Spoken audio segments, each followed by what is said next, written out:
الرحمن আল্লাহ তাআলা বললেন ওয়ালাহুল জাওয়ারিল মুনশাআতু ফিল বাহরি কাল আ'লাম ফাবিআইয়ি আলা সবাই পড়েন ফাবিআইয়ি আলাই রাব্বিকুমা তুকাযযিবান। পাহাড় সম বড় বড় জাহাজগুলো মাল বোঝাই করে সাগরের মধ্যে ভেসে বেড়ায়, এগুলো দিয়ে মালামাল বহন করা যায়, মানুষ এক দেশ থেকে আরেক দেশে যায়। এই জাহাজগুলোর সাগরের ভেতরে ভাসায় রাখলো কে?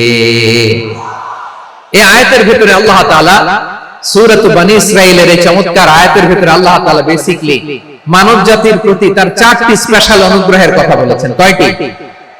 দুইটা বলে ফেলছি। এক নাম্বার ওয়ালাকাদ কাররামনা বনী আদম, আমি বনী আদমের সম্মান বাড়াইছি। নাকি মুসলমানদের? নাকি মুসল্লিদের? কার সম্মান বাড়িয়েছি? বনী আদমের। তাহলে human dignity, the first part of the verse talks about the human dignity. দুই নাম্বার অংশ আল্লাহ তাআলা বললেন ওয়া হামালনাহুম ফিল বাররি ওয়াল বাহর, স্থলে এবং সমুদ্রে আমি তাদের জন্য চলাচলের বাহন দিয়েছি। সুবহানাল্লাহ। তার মানে smooth movement on land and sea, জলে এবং স্থলে যাতে আমরা স্মুথলি মুভ করতে পারি আল্লাহ তাআলা দিয়েছেন। তিন নাম্বার আল্লাহ তাআলা বললেন ওয়ারাযাকনাহুম মিনাত তাইয়্যিবাত, মানুষের জন্য আমি পবিত্র রিজিকের ব্যবস্থা করেছি। জলে এবং স্থলে যত প্রাণী আছে সবগুলা প্রাণীকে রিজিক দেয় কে? আমাদেরকে রিজিক দেয় কে? সাগরের মাছগুলোকে, বড় বড় তিমি মাছগুলোরে রিজিক দেয় কে? বাতাসের মধ্যে ভেসে বেড়ানো বড় বড় পাখিগুলো, স্ক্যান্ডিনেভিয়ান কান্ট্রি থেকে লক্ষ লক্ষ কোটি কোটি পাখিগুলো যে এক দেশ থেকে আরেক দেশে ট্রান্সফার হয়, এগুলোর রিজিক দেয় কে? রব্বুল আলামিন বলেন ওয়ামা মিন দাব্বাতিন ফিল আরদি ইল্লা আলাল্লাহি রিজকুহা ওয়া ইয়ালামু মুস্তাকাররাহা ওয়া মুস্তাওদাআহা কুল্লুম ফি কিতাবিন মুবিন। আল্লাহু আকবার। রব্বুল আলামিন বলেন ভূপৃষ্ঠে বিচরণশীল যত প্রাণী আছে সব প্রাণীগুলোকে আমি আল্লাহ আমার নিজের কুদরতে রিজিকের বন্দোবস্ত করি। এই প্রাণীগুলো কোথায় থাকে, কোথায় যায়, সব জায়গায় আমি রিজিক পৌঁছে দেই। রিজিক কেউ দিতে পারে না, রিজিকের মালিক কে? রিজিকের মালিক তিনি আল্লাহ। এজন্য আল্লাহ তাআলা বললেন ওয়ারাযাকনাহুম মিনাত তাইয়্যিবাত। এরপর আল্লাহ বললেন ওয়াফাদদালনাহুম আলা কাসীরিন মিম্মান খালাকনা তাফদীলা। আমি যত প্রাণী সৃষ্টি করেছি সকল প্রাণীর মধ্যে মানুষের মর্যাদা শ্রেষ্ঠত্ব আমি দিয়েছি। সুবহানাল্লাহ পড়ে। তাহলে এক নম্বরে আল্লাহ বললেন আমি বনী আদমের মর্যাদা বাড়ালাম।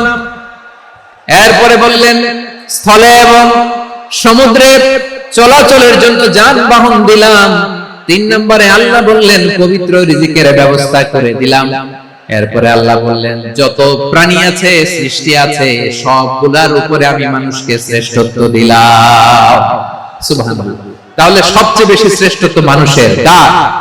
মানুষের। শুধু তাই নয় প্রিয় ভাইরা, আকাশ এবং জমিনে যা কিছু আছে সবকিছু মানুষের জন্য, মানুষের কল্যাণে, মানুষের প্রয়োজনে, মানুষের বশীভূত করে সৃষ্টি করেছেন কে?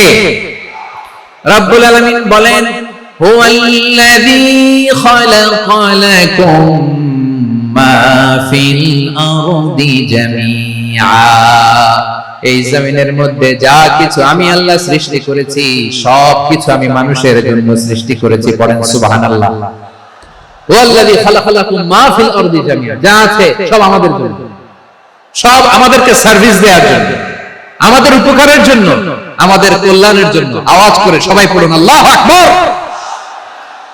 অন্য আয়াতে আল্লাহ বললেন ওয়াসাখখারা লাকুম মা ফিস সামাওয়াতি ওয়া মা ফিল আরদি জামিআন মিন ইন্না ফি যালিকা লাআয়াতিন লিকাওমিন ইয়াতাফাক্কারুন।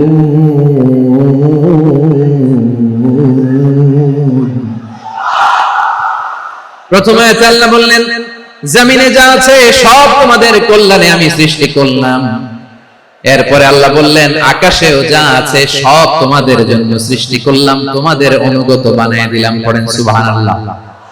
মানুষের কি ব্রেইন দেখেন, মানুষ জমিন ছেড়ে আকাশে চলে যায়। পাখি দেখে মানুষের শখ হলো, পাখি যেহেতু উঠতে পারে আমরাও পারবো। অরবিল রাইট, উইলবার রাইট, দুই ভাই মিলে আঁকাঝোঁকা করতে করতে করতে করতে প্লেন বানায় ফেললো। সুবহানাল্লাহ। এখন পাখিও ওড়ে, আমরাও ওড়ি। এরপরেই মানুষের কৌতূহল থামে না এখানে। মানুষ চলে গিয়েছে চাঁদে। কোথায় গেছে? এখন কিন্তু চাঁদে জমি বিক্রি হয়, জানেন? পৃথিবী নিয়ে মারামারি শেষ। রাশিয়া আমেরিকা এখন ধরছে চাঁদ আর মঙ্গল গ্রহ। এখন চাঁদে জমি বিক্রি হয়, মঙ্গলে জমি বিক্রি হয়। এই চাঁদ, মঙ্গল, বৃহস্পতি, শনি সব আল্লাহ তাআলা আমাদের জন্য বানিয়েছেন। সুবহানাল্লাহ পড়েন। মানুষ সাগরের উপরে চড়ে, শূন্যে ভেসে বেড়ায়, পাহাড় কেটে সুড়ঙ্গ বানায়, টানেল বানায়। মানুষ ব্রডব্যান্ডের লাইন নিয়ে যায় সাগরের ভেতর দিয়ে, এক দেশ থেকে আরেক দেশে, এক মহাদেশ থেকে আরেক মহাদেশে। সুবহানাল্লাহ পড়েন। তার মানে গোটা বিশ্বের সবকিছুর উপরে control, superiority over all creatures, সবকিছুর উপর কন্ট্রোল, মনিটরিং, নিয়ন্ত্রণ, এটা প্রতিষ্ঠা করে দিয়েছে কে? এজন্যই মানুষের শ্রেষ্ঠত্ব। ওয়ালাকাদ কাররামনা বনি আদম, আমি বনি আদমের সম্মান বাড়িয়েছি, মর্যাদা আমি বাড়িয়ে দিয়েছি। এই কারণে, কারণ মানুষ সবকিছুর উপর নিয়ন্ত্রণ নিতে পারে। মানুষকে নিয়ে এই কোরআনের সব আলোচনা, মানুষকে নিয়ে এই কোরআনের সব। তাই কোরআনের কেন্দ্রীয় আলোচ্য বিষয় হচ্ছে মানুষ। কোরআনের কেন্দ্রীয় আলোচ্য বিষয় কি? যশোরের ভাইয়েরা বুঝে থাকলে সবাই বলবেন, কোরআনের কেন্দ্রীয় আলোচ্য বিষয় কি? এই যে আমি মূল আলোচনায় যাচ্ছি এখন। কেন মানুষ কোরআনের কেন্দ্রীয় আলোচ্য বিষয়? এই যে ভাইরা, এই যে হাত জোর করে, এই যে Jessore Gen Z, the smart people of Jessore, হাত জোর করে বলতেছে, হাত জোর করে তোদের কাছে আল্লাহর দোহাই লাগে, স্টপ স্টপ। শুরুতে একবার বলেছে, জায়গা না হলে আস্তে আস্তে ধাক্কা দিবা, সামনে না পিছনে, দিয়ে দিয়ে বের হয়ে চলে যাও। এলইডিতে দেখো, এই যে এই যে আল্লাহর ওয়াস্তে জায়গা না হলে ওদিকে যাও। কোরআনের মাহফিলে বিশৃঙ্খলা, এটা কাফিরদের আলামত। কাফিররা শীষ দিত, শীষ। বিশ্বনবী কোরআনের তাফসীর করলে কাফিররা শীষ দিত আর ক্ল্যাপিং করত, হুইসেল এন্ড ক্ল্যাপিং। তো আমরা কি এখানে বিশৃঙ্খলা করতে আসছি? তো বারবার থামানো লাগে কেন? কোনো আওয়াজ হবে না, বললাম তো, স্টপ। আওয়াজ করে বলুন, কোরআনের কেন্দ্রীয় আলোচ্য বিষয় কি? সবাই বলেননি। এতগুলো মানুষ উত্তর দিলে এতটুকু আওয়াজ হয়, অন্তত আমি বিশ্বাস করি না।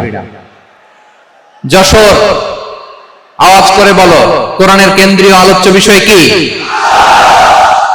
মানুষ। এই মানুষ কোরআনের কেন্দ্রীয় আলোচ্য বিষয়। মানুষকে আল্লাহ স্বাধীনতা দিয়েছেন। ফামান শাআ ফালইউমিন ওয়া মান শাআ ফালইয়াকফুর। চাইলে মুমিন হতে পারো, চাইলে কাফের হতে পারো, তোমার ইচ্ছা। তবে জেনে রাখো, মুমিন হলে পাবা জান্নাত, কাফির হলে পাবা জাহান্নাম। নাও দ্য ডিসিশন ইজ ইয়ার্স। সিদ্ধান্ত তোমার, জান্নাতে যাবা না জাহান্নামে যাবা। যশোরের ভাইরা আওয়াজ করে বলুন, কই যেতে চান, জান্নাতে না জাহান্নামে? ডান দিকে না বাম দিকে? ডানপন্থী না বামপন্থী? চিল্লাচিল্লি না চুপচাপ? চুপচাপ করে আবার চিল্লাচিল্লি শুরু করে দিয়েছে। মাশাআল্লাহ। তাহলে কোরআনের কেন্দ্রীয় আলোচ্য বিষয় মানুষ। আমার সাথে থাকতে হবে, তোমাদেরকে নিয়ে আমি আলোচনা শেষ পর্যন্ত যাব। অনেক গুরুত্বপূর্ণ কথা বাকি আছে, আমাকে সহযোগিতা করতে হবে। মাশাআল্লাহ, এই তো ঠান্ডা হয়েছে। হ্যাঁ, ঠিক আছে ঠিক আছে ঠিক আছে। মানুষকে আল্লাহ এত স্বাধীনতা দিয়েছেন, মানুষ চাইলে অনেক ভালো হইতে পারে। ভালোর রাস্তাও খোলা, খারাপ হওয়ার রাস্তাও খোলা। ভালো হইলে মানুষ অনেক ভালো, খারাপ হইলে অনেক খারাপ। ভালো হইলে সবচেয়ে ভালো, খারাপ হইলে সবচেয়ে খারাপ। এজন্য সিদ্ধান্ত আপনাকে নিতে হবে। আল্লাহ তাআলা বলছেন, লাকাদ খালাকনাল ইনসানা ফি আহসানি তাকওয়িম সুম্মা রাদাদনাহু আসফালা সাফিলিন। আমি মানুষকে অনেক সুন্দর অবয়বে, সুন্দর আকৃতিতে সৃষ্টি করেছি। তার শুধু চেহারার ডিজাইনটাই সুন্দর নয়, তার ব্রেনটা বড় সুন্দর, তার মানসিকতা বড় সুন্দর, তার সৃজনশীলতা বড় সুন্দর। পড়েন সুবহানাল্লাহ। আমাদের চেহারা, অবয়ব, ডিজাইন যে সুন্দর তা না, আমাদের ব্রেনটা অনেক সফিস্টিকেটেড ব্রেন, অনেক সফিস্টিকেটেড। এই 1.5 কেজি ব্রেন ইউজ করে মানুষ গোটা বিশ্বে সভ্যতা বিনির্মাণ করেছে, ঠিক কি না? এই ব্রেন আল্লাহ তাআলা আমাকে দিয়েছে। এটারে কাজে লাগালে, আপনার সিক্স সেন্স কাজে লাগালে আপনি অনন্য মানুষ হয়ে উঠবেন, মহামানবে রূপান্তরিত হবেন। মানুষ হতে পারে, চাইলেই মহামানব হতে পারে। আবার যদি মানুষ চায় খারাপও হতে পারে। আল্লাহ বলেন শুধু ভালোই না, ভালো হতে চাইলে অনেক ভালো তুমি হতে পারো, আবার খারাপ হতে চাইলে অনেক খারাপ তুমি হতে পারো। সুম্মা রাদাদনাহু আসফালা সাফিলিন।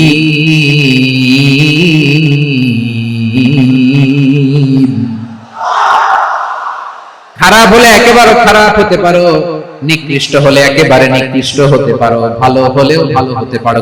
সুবহানাল্লাহ। এবার আওয়াজ করে বলুন, ভালো হতে চাই না খারাপ? শ্রেষ্ঠ না নিকৃষ্ট? মানুষ ভালো হলে মানুষ ফেরেশতার চেয়েও ভালো, মানুষ খারাপ হলে সে পশুর চেয়েও খারাপ। কথা ঠিক কিনা বলেন? ভালো হলে ফেরেশতার চেয়েও ভালো, খারাপ হলে পশুর চেয়েও নিকৃষ্ট। তার মানে শ্রেষ্ঠত্বে মানুষ, শ্রেষ্ঠত্বে ফেরেশতাকে হার মানায়, আর অধপতনে শ্রেষ্ঠত্বে ফেরেশতাকে ছাড়িয়ে যায়, আর অধপতনে পশুটাও হার মানায়। আই রিপিট, আমি আবারও বলছি, মানুষ শ্রেষ্ঠত্বে ফেরেশতাকে ছাড়িয়ে যায়, আর অধপতনে সে পশুকেও হার মানায়। আওয়াজ করে বলতে হবে ঠিক কি না? এটার প্রমাণ কি? মানুষ শ্রেষ্ঠ হলে যে ফেরেশতার চেয়েও সেরা, তার প্রমাণ কি? আল্লাহ তাআলা বলছেন, ওয়া ইয কুলনা লিল মালাইকাতি ইসজুদু লি আদম ফাসাজাদু ইল্লা ইবলিস আবা ওয়াস্তাকবারা ওয়া কানা মিনাল কাফিরিন। আল্লাহ বলেন, স্মরণ করো সে সময়ের কথা যখন আমি ফেরেশতাদেরকে বললাম, ও ফেরেশতারা আদমকে সিজদা দাও। সব ফেরেশতারা সম্মান সূচক সিজদা আদমকে দিল, তারা আদমের জন্য সিজদায় লুটিয়ে পড়লো, একজন ছাড়া, তার নাম ইবলিস। আওয়াজ করে বলেন তার নাম কি? সে অহংকার প্রদর্শন করলো, সে কাফের হয়ে গেল, বাকি সব ফেরেশতারা সিজদা দিল। সুবহানাল্লাহ। আবার আদম আলাইহিস সালামকে আল্লাহ জিজ্ঞেস করলেন, সব বলে দিল উত্তর, কিন্তু ফেরেশতাদেরকে একই প্রশ্ন জিজ্ঞেস করলেন, তারা উত্তর করতে পারে নাই। তার মানে এর মধ্য দিয়ে প্রমাণিত হয়, মানুষ ভালো হলে ফেরেশতার চেয়েও ভালো, ফেরেশতার চেয়েও মানুষের মর্যাদা বাড়িয়ে দিয়েছে কে? সব নূরের ফেরেশতা যখন মাটির আদমকে সিজদা দেয়, এটা প্রমাণ করে ফেরেশতার চেয়েও মানুষের মর্যাদা বাড়িয়ে দিয়েছে কে? তুমি মাটির আদমকে প্রথম সৃষ্টি করিয়া ঘোষণা করিয়া দিলে শ্রেষ্ঠ বলিয়া, তাই তো নূরের ফেরেশতা করে আদমকে সিজদা। ঠিক কিনা বলেন? তাই তো নূরের ফেরেশতা করে আদমকে সিজদা, সবার চেয়ে সম্মান দিলে মাটির আদমকে। আল্লাহু আল্লাহু তুমি জাল্লে জালালুহু, শেষ করা তো যায় না গে তোমার গুণগান। পড়েন না? পড়েন। আল্লাহু আল্লাহু তুমি জাল্লে জালালুহু, শেষ করা তো যায় না গে তোমার গুণগান। আল্লাহু আল্লাহু। আল্লাহু আকবার। আদমের মর্যাদা বেশি, মানুষের মর্যাদা বেশি, মানুষ শ্রেষ্ঠ, তার প্রমাণ নূরের ফেরেশতা মাটির আদমকে সিজদা করে। আওয়াজ করে বলেন ঠিক কি না? তাহলে মানুষ ভালো হলে ফেরেশতার চেয়ে ভালো, আবার মানুষ যদি খারাপ হয় সে পশুর চেয়েও খারাপ, অধপতনে পশুত্বকে হার মানায়। তার প্রমাণ, তার প্রমাণ কি? তার প্রমাণ হচ্ছে যশোরের ভাইরা দেখবেন পত্রিকায় নিউজ পেপারে মাঝে মাঝে এরকম দেখা যায়, এক মানুষ আরেক মানুষকে হত্যা করে 20 টুকরা করে বস্তার ভিতরে ভরেছে। আপনারা এই নিউজ পড়েন নাই না? দেখেন নাই? দেখছেন? মানুষ মানুষকে হত্যা করে কয় টুকরা? জোরে বলেন। এখানেই ক্ষান্ত হয় না, আবার কোথায় ভরছে? বস্তার ভেতরে। আচ্ছা, বুঝে থাকলে আওয়াজ করে বলেন, কোনদিন শুনছেন একটা হাতি আর একটা হাতিকে হত্যা করে 20 টুকরা করছে, এরপরে বস্তার ভিতরে ভরছে? হয়েছে? তাহলে দেখেন, মানুষ যদি খারাপ হয় সে পশুকেও হার মানায়। চিল্লায় বলো ঠিক কিনা? এমনও দুশ্চরিত্র মানুষ আছে যার বদ নজর থেকে, যার নজর থেকে 6 মাসের ছোট্ট মেয়ে থেকে শুরু করে 80 বছরের বৃদ্ধারাও নিরাপদ নয়। পশুকেও হার মানে। মানুষ মানুষের ঘর জ্বালিয়ে পুড়ে মেসাকার করে দেয়, জনপদের পর জনপদ জ্বালায় দেয়, এরকম আছে না নাই? বোমা মেরে শহরগুলো উড়িয়ে দেয়। এই যে ইসরায়েল গাজার মধ্যে যে অ্যাটাক করেছে, এরা মসজিদ মানে নাই, মসজিদে বম ফেলেছে। এরা খ্রিস্টানদের চার্চ গির্জা মানে নাই, গির্জায় বম ফেলেছে। পৃথিবীর ইতিহাসে never happened in the history of the world that someone bombed on a hospital, on a ICU center. এমন হাসপাতাল যেখানে আইসিইউ রোগীরা আছে, ওই হাসপাতালের উপরও ইসরায়েলি সৈনিকেরা বোমা মেরেছে। জোরে বলেন ঠিক কিনা? এরা মানুষ? আওয়াজ করে বলেন, এরা মানুষ না। প্রিয় ভাইয়েরা, চোখ কান নাক মুখ থাকলেই মানুষ না। যা সামনে দেখেন এগুলো সব মানুষ না, এগুলো জনসংখ্যা। এগুলো কি? সবাই বলুন, এগুলো কি? বাড়ছে জনসংখ্যা, কমছে মানুষ। বাড়ছে জনসংখ্যা, কমছে। এই দুনিয়া এখন তো সেই দুনিয়া নাই, মানুষ নামের মানুষ আছে, দুনিয়া বোঝায়, সেই মানুষের ভিড়ে আমার আসল মানুষ না। ঠিক কিনা? আসল মানুষের বড্ড অভাব, আসল মানুষের বড্ড অভাব। আমার ভাইয়েরা, মানুষ খারাপ হলে পশুকেও হার মানায়। আচ্ছা, আওয়াজ করে বলেন, এই যশোরের ছেলেরা এদিক তাকাও, আওয়াজ করে বলেন, যে ইসরায়েলি সোলজাররা উপর থেকে বোমা মারল, তারাও মানুষ? তারাও কি? ওরাও রক্তে মাংসে মানুষ, ওদেরও পরিবার আছে। বোমা মেরে যেই মেয়েটাকে তারা অনাথ বানায়, ইয়াতিম বানায়, ও কিন্তু বাসায় ওর মেয়েটাকে রেখে আসছে। ঠিক কিনা বলেন? বম্বিং করে যে বাবাকে মেরে, স্বামীকে মেরে স্ত্রীকে বিধবা বানায়, তারও ঘরে স্ত্রী আছে। উপর থেকে বম মেরে মানুষ মেরে দিচ্ছে, তারাও মানুষ। 1945 সালের 6 আগস্ট আমেরিকান সোলজাররা হিরোশিমায় বম মেরেছে। আমি নিজে দেখে এসেছি জাপানের হিরোশিমাতে। সকাল 8:15 মানুষ কেউ অফিসে যাচ্ছিল, কেউ খেতে খামারে কাজ করতে যাচ্ছিল। লিটল বয় নামে একটা বোম মেরেছে তারা। এই বোমের আঘাতে, পারমাণবিক এই বোমার রেডিয়েশনে আঘাতে, বোম ব্লাস্ট হওয়ার পরে মুহূর্তের মধ্যে 1,40,000 নাই। উপর থেকে যারা মারতেছে এরাও মানুষ, যাদেরকে মারলো তারাও। তার মানে মানুষে মানুষে পার্থক্য আছে। মানুষে মানুষে পার্থক্য আছে। নাক কান চোখ মুখ থাকলেই মানুষ নয়। বাড়ছে জনসংখ্যা, কমছে মানুষ। চিল্লায় বলো ঠিক কিনা? তাহলে আমরা বুঝলাম, মানুষ ভালো হলে অনেক ভালো, খারাপ হলে অনেক খারাপ। ও আমার কলিজার টুকরা যশোরের ভাইয়েরা, আসন্ন 3 দিন ব্যাপী এই তাফসীরুল কোরআনের ঐতিহাসিক প্রোগ্রাম থেকে আমরা সিদ্ধান্ত নেই, আমরা ভালো মানুষ হব নাকি খারাপ মানুষ হব। কলিজা থেকে, প্রাণ থেকে আওয়াজ করে সবাই বলুন, ভালো মানুষ নাকি খারাপ মানুষ? ভালো মানুষ হইতে হবে। ভালো মানুষ যারা জগৎটাকে এনলাইটেন করবে, যারা এনলাইটেন করবে, যারা সত্যের বীর সেনানী হয়ে দাঁড়াবে, যারা সত্যের পক্ষে কথা বলবে, যারা জালিমের মসনদকে ভেঙে খানখান করে দেবে, এরকম হওয়ার দরকার আছে না নাই? এরকম ভালো মানুষ আমরা হতে চাই কি চাই না? মানুষকে যত্ন নিলে মানুষ যে কত ভালো হয় আপনি কল্পনাও করতে পারবেন না। এই যে আপনাদের যশোরে যে ভালো ছেলেগুলো আছে, যে ভালো তরুণগুলো আছে, যে যুবকগুলো আছে, যে ভালো আলেমরা আছে, ভালো নেতারা আছে, সবাই যদি তাদের মতো হতো, পুরো যশোরটা একটা জান্নাতের টুকরা হয়ে যেত। আওয়াজ করে বলেন ঠিক কিনা?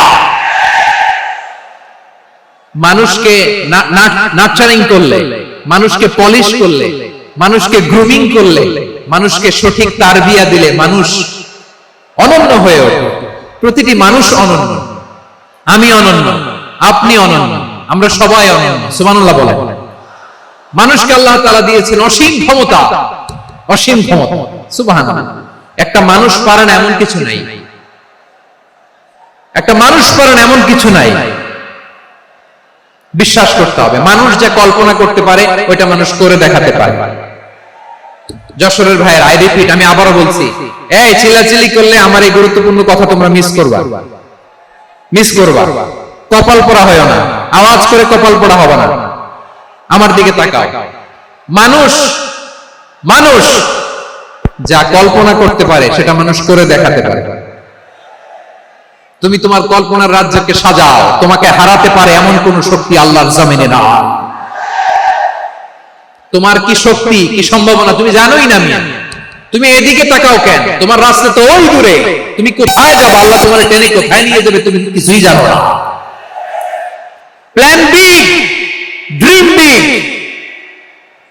কল্পনার শক্তিকে বড় করো। মানুষ যা কল্পনা করতে পারে মানুষ তা করে দেখাতে পারে। মানুষের কাছে অসাধ্য কিছু নাই, মৃত্যু ছাড়া, অ্যাকসেপ্ট দ্যাট, মৃত্যু ছাড়া মানুষ সবকিছুকে জয় করতে পারে। মৃত্যু ছাড়া যে কোনো অসাধ্যকে সাধন করার ক্ষমতা মানুষকে দিয়ে দিয়েছে কে? হারার জন্য তোমার জন্মই হয় নাই, তোমার জন্ম হয়েছে জিতার জন্য, বিজয়ের জন্য তোমার জন্ম। মানুষের শুরুটাই হয় বিজয় দিয়ে। যশোর, আওয়াজ করে বলো, মানুষের শুরু হয় কি দিয়ে?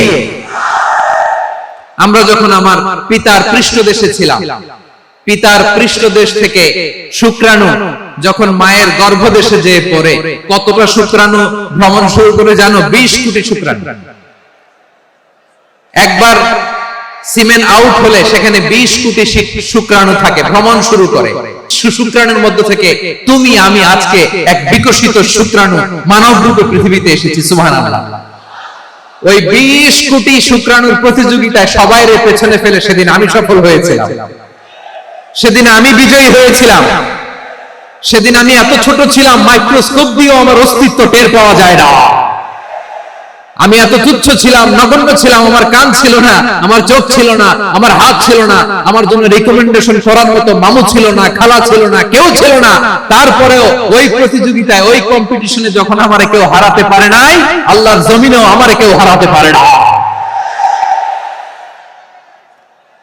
হারার জন্য তোমার জন্মই হয় নাই, তুমি আসছোই জিতার জন্য। সুবহানাল্লাহ। বিশ্বনবী বলেন, আন-নাসু মাআদিন কামাআদিনিয যাহাবি ওয়াল ফিদ্দা খিয়ারুহুম ফিল জাহিলিয়াতি খিয়ারুহুম ফিল ইসলাম। Peoples are like mines of gold and silver. সোনার খনি, রূপার খনি, এর চেয়ে বড় খনি হচ্ছে এই মানব সম্পদের খনি। আওয়াজ করে বলেন আল্লাহু আকবার। আল্লাহ তাআলা এই সম্পদ আমাদেরকে দিয়েছে। বিশ্বনবী বলেন, মানুষ হচ্ছে খনির মতো।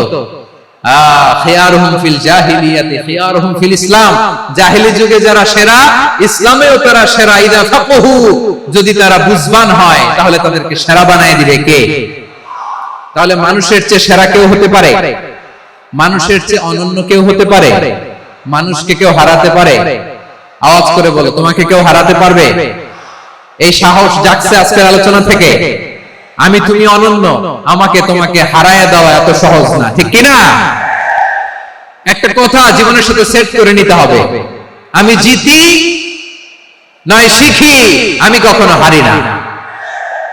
জীবনের সাথে সেট করে নাও, জেনজি অফ জেসো, আমি কখনো হারি না, আমি হয় জিতি নয় শিখি। চিল্লায় বলো ঠিক কিনা?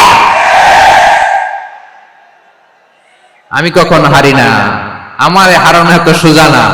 কি সাহস জাগছে? বুকে সাহস জাগছে? তাকবীর পড়ো, লিল্লাহি তাকবীর। তাহলে বিষ্ণুই বললেন, নাসু মাআদিন, মানুষ হচ্ছে খনি। এই ধাক্কা ধাক্কি আমি জানি এগুলো ভালোবাসার ধাক্কা ধাক্কি, এজন্য আমি সহ্য করে নিই। এগুলো যে ভালোবাসার ধাক্কা ধাক্কি এটা আমরা বুঝি। পৃথিবীর কোন আইন, সিকিউরিটি প্রটোকল দিয়ে এটারে মানানো যাবে না, কারণ এটা তো ভালোবাসা, লাভ। লাভ কোন আইন কানুন দিয়ে বাধা যায় না, মানানো যায় না, ঠিক কিনা বলো?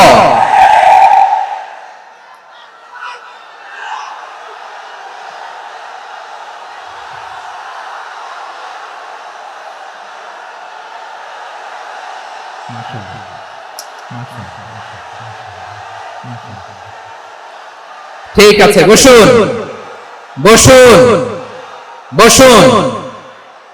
আল-নাসু মাআদিন, মানুষ হচ্ছে খনি। এই খনির যত্ন নিতে হবে। আমার মা বাবা যারা এসেছেন, আপনার ছেলে মেয়ের যত্ন নেন। আপনার ছেলের মধ্যে যে কি পটেনশিয়াল আপনি জানেন না। আপনার এই ছোট্ট অবুঝ ছেলেটাই আগামী দিনের শায়েখ আহমদুল্লাহ হবে। আপনার হেফজখানায় পড়া ওই ছোট্ট ছেলেটাই আগামী দিনের আল্লামা মামুনুল হক হবে। আপনার ওই ছেলেটা আমির হামজা হবে, আব্দুল হাই সাইফুল্লাহ হবে। এভাবে বড় বড় আলেম হবে, তারা যুগশ্রেষ্ঠ আলেম হবে। সেই একদিন এই বাংলাদেশের পার্লামেন্টে যে বক্তব্য দিয়ে যশোরের পক্ষে কথা বলবে। আপনি জানেন না, কাউকে ছোট করবেন না আপনি, ওর কনফিডেন্স আপনি কমাবেন না, আপনি কমাতে পারেন না। প্যান্ডেলে আমার যে মা বোনেরা আছেন, ছেলে মেয়েদেরকে কখনো ছোট করে কথা বলবেন না। ও যে কোথায় যাবে আপনি জানেন না, আপনি মা হয়ে তাকে সাহস দেবেন, তার কল্পনার জগৎটাকে সাজাতে তাকে উৎসাহিত করবেন। ঠিক কিনা বলেন? আর আমার প্যান্ডেলের আমার প্রিয় শ্রদ্ধাশীলা মায়েরা বোনেরা, আপনারা তো আরো দামি সম্পদ। বিশ্বনবী বলেন, আর দুনিয়া কুল্লুহা মাতা। আল্লাহ আল্লাহ আল্লাহ, বিশ্বনবীর কথার ওজন দেখেন। আর দুনিয়া কুল্লুহা মাতা ওয়া খায়রু মাতা'আদ দুনিয়াল মারআতুস সালিহা। বিশ্বনবী বলেন, দুনিয়ায় যা দেখো সব আল্লাহর দেওয়া অ্যাসেট, মানে সম্পদ। আর এত অ্যাসেটের ভিড়ে সবচেয়ে শ্রেষ্ঠ সম্পদ হচ্ছে নেককার নারী। সুবহানাল্লাহ। ভাইয়েরা, বোনের সাথে খারাপ আচরণ করো না। সন্তান মায়ের সাথে খারাপ আচরণ করো না। আমাদের মায়েরা আমাদের asset, they are our priceless asset. কারণ এই মায়েদের পেটে এসেছে আল্লাহর ওলিরা, এই মায়েদের পেটে এসেছে খান জাহান আলী, এই মায়ের পেটে এসেছে শাহজালাল ইয়ামানি, এই মায়ের পেটে এসেছে আল্লাহর সব নবীরা। নাকি নবীরা আকাশ থেকে ধপ করে জমিনে নেমে আসছে? মায়ের পেটে আসছে। এই মায়ের পেটগুলো খনি। আমার সম্মানিতা মায়েরা বোনেরা, নিজেকে ইসলাম দিয়ে সাজান, নিজেকে ইসলাম দিয়ে সাজান, নিজেকে পবিত্র রাখুন, নিজের আব্রু ইমান ইজ্জতের হেফাজত করুন, কোরআন পড়ুন, সুন্নাহ পড়ুন। আপনি জানেন না আপনার গর্ভে কে আসছে, কোন ক্ষণজন্মা পুরুষকে আল্লাহ তাআলা আপনার গর্ভে পাঠাবে আপনি জানেন না। মায়েরা, নিজেদেরকে পবিত্র রাখুন, ইসলাম চর্চা করুন, কোরআন চর্চা করুন, নৈতিকতা দিয়ে নিজেকে সাজান। যশোরের জেনজি, নিজেদেরকে প্রস্তুত রাখো আগামীর বাংলাদেশের জন্য। নৈতিকতা, মোরালিটি, ভ্যালুজ দিয়ে নিজেকে সাজাও, ইসলাম দিয়ে নিজেকে সাজাও। কারণ আগামীর বাংলাদেশ ইসলামের বাংলাদেশ। বাংলাদেশের আসল পরিচয় ইসলাম। বাংলাদেশের আসল পরিচয় কি? সবাই বলে না। বাংলাদেশের আসল পরিচয় কি? এই ইসলাম নিয়ে আমরা সংসদ ভবন সাজাবো, রাজি আছি না নাই? শেকড় ভুলে যাওয়া যাবে না। আমরা ধাপে ধাপে শারিয়া আইনের দিকে যাব ইনশাআল্লাহ, কিন্তু জঙ্গিবাদ দিয়ে নয়, কট্টরপন্থা দিয়ে নয়। আমরা ইন্টেলেকচুয়ালি, গ্রাজুয়ালি, ধাপে ধাপে শারিয়া আইনের দিকে মুখ করব ইনশাআল্লাহ। বলো লিল্লাহি তাকবীর। এদেশের আসল পরিচয় সবাই বলে না, আওয়াজ করে, এদেশের আসল পরিচয়। এদেশে আজান শুনে সূর্য ওঠে শহর গ্রামে, এদেশে আজান শুনে সূর্য ডুবে সন্ধ্যা নামে, এদেশে সকল কাজে সবাই বলে বিসমিল্লাহ, এদেশে ভালো কিছু দেখে শুনে হাসি মুখে সবাই বলে মাশাআল্লাহ। সুবহানাল্লাহ সুবহানাল্লাহ সুবহানাল্লাহ সুবহানাল্লাহ সুবহানাল্লাহ সুবহানাল্লাহ সুবহানাল্লাহ সুবহানাল্লাহ। ও নবীন তরুণ, তোমার কিসের এত ভয়? জেনে রেখো বাংলাদেশের আসল পরিচয়। বাংলাদেশের আসল পরিচয় ইসলাম। আওয়াজ তুলে বলো, আসল পরিচয় কি? এদেশে পরস্পরে দেখা হলে দেয় সালাম, এদেশে আমজনতার হৃদয় জুড়ে তাকালাম। ঠিক না? এদেশে বিপদ এলে সর্বজনে সর্বক্ষণে দোয়া পড়ে ইন্না লিল্লাহ সুবহানাল্লাহ সুবহানাল্লাহ সুবহানাল্লাহ সুবহানাল্লাহ। এদেশে আজান শুনে সূর্য ওঠে শহর গ্রামে, এদেশে আজান শুনে সূর্য ডোবে সন্ধ্যা নামে, এদেশে সকল কাজে সবাই বলে বিসমিল্লাহ, এদেশে ভালো কিছু দেখে শুনে হাসি মুখে সবাই বলে মাশাআল্লাহ। সুবহানাল্লাহ, আওয়াজ করে সুবহানাল্লাহ সুবহানাল্লাহ সুবহানাল্লাহ সুবহানাল্লাহ, সবাই একসাথে সুবহানাল্লাহ সুবহানাল্লাহ সুবহানাল্লাহ সুবহানাল্লাহ। এদেশের আসল পরিচয় কি? আওয়াজ করে বলতে ভয় লাগে। এদেশের আসল পরিচয় কি? ইসলাম দিয়ে আমাদের সংসদ ভবন চলুক, আমরা চাই কি চাই না? বঙ্গভবনে লা ইলাহা ইল্লাল্লাহর পতাকা উড়ুক, আমরা চাই কি চাই না? প্রতিটি জেলা অফিসে, ডিসি অফিসে লা ইলাহার পতাকা ঝুলুক, আমরা চাই কি চাই না? কারা কারা চাই হাত তুলে আমরা দেখাই।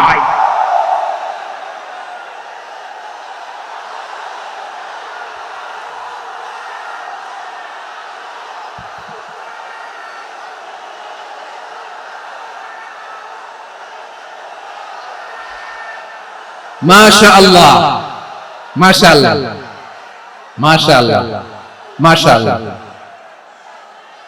যশোর, আওয়াজ করে বলো, ভালো মানুষ না খারাপ মানুষ? বুঝে বলছো তো? মানুষ ভালো হলে যে কত ভালো।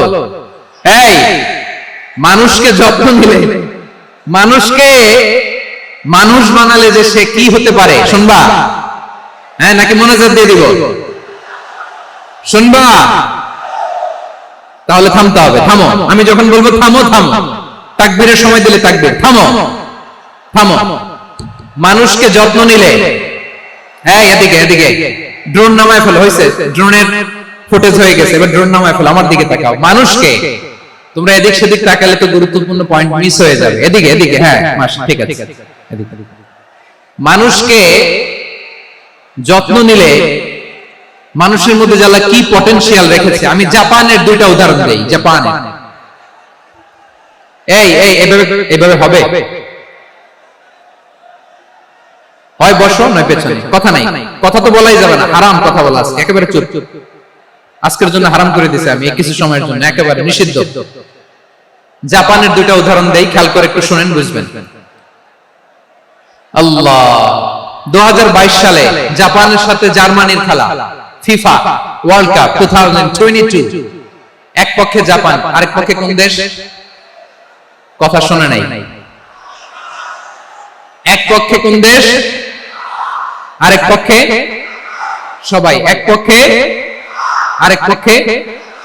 ওই খেলায় জিতেছিল জাপান, জিতেছিল 22 সালের এই ফিফা ওয়ার্ল্ড কাপে জাপান ফুটবল খেলায় জিতে, as a part of the celebration তারা খেলার পরে পুরো স্টেডিয়ামটাকে ক্লিন করে, the fan base of Japan, লক্ষ লক্ষ মানুষ খেলা দেখতে যায়, তো এত ডাস্টবিনও তো নাই, তো যারা ডাস্টবিনে জায়গা পায় নাই তারা এই যে চকলেটের প্যাকেট, পানির বোতল, চিপসের প্যাকেট তারা এদিকে সেদিকে রেখে দিয়েছে।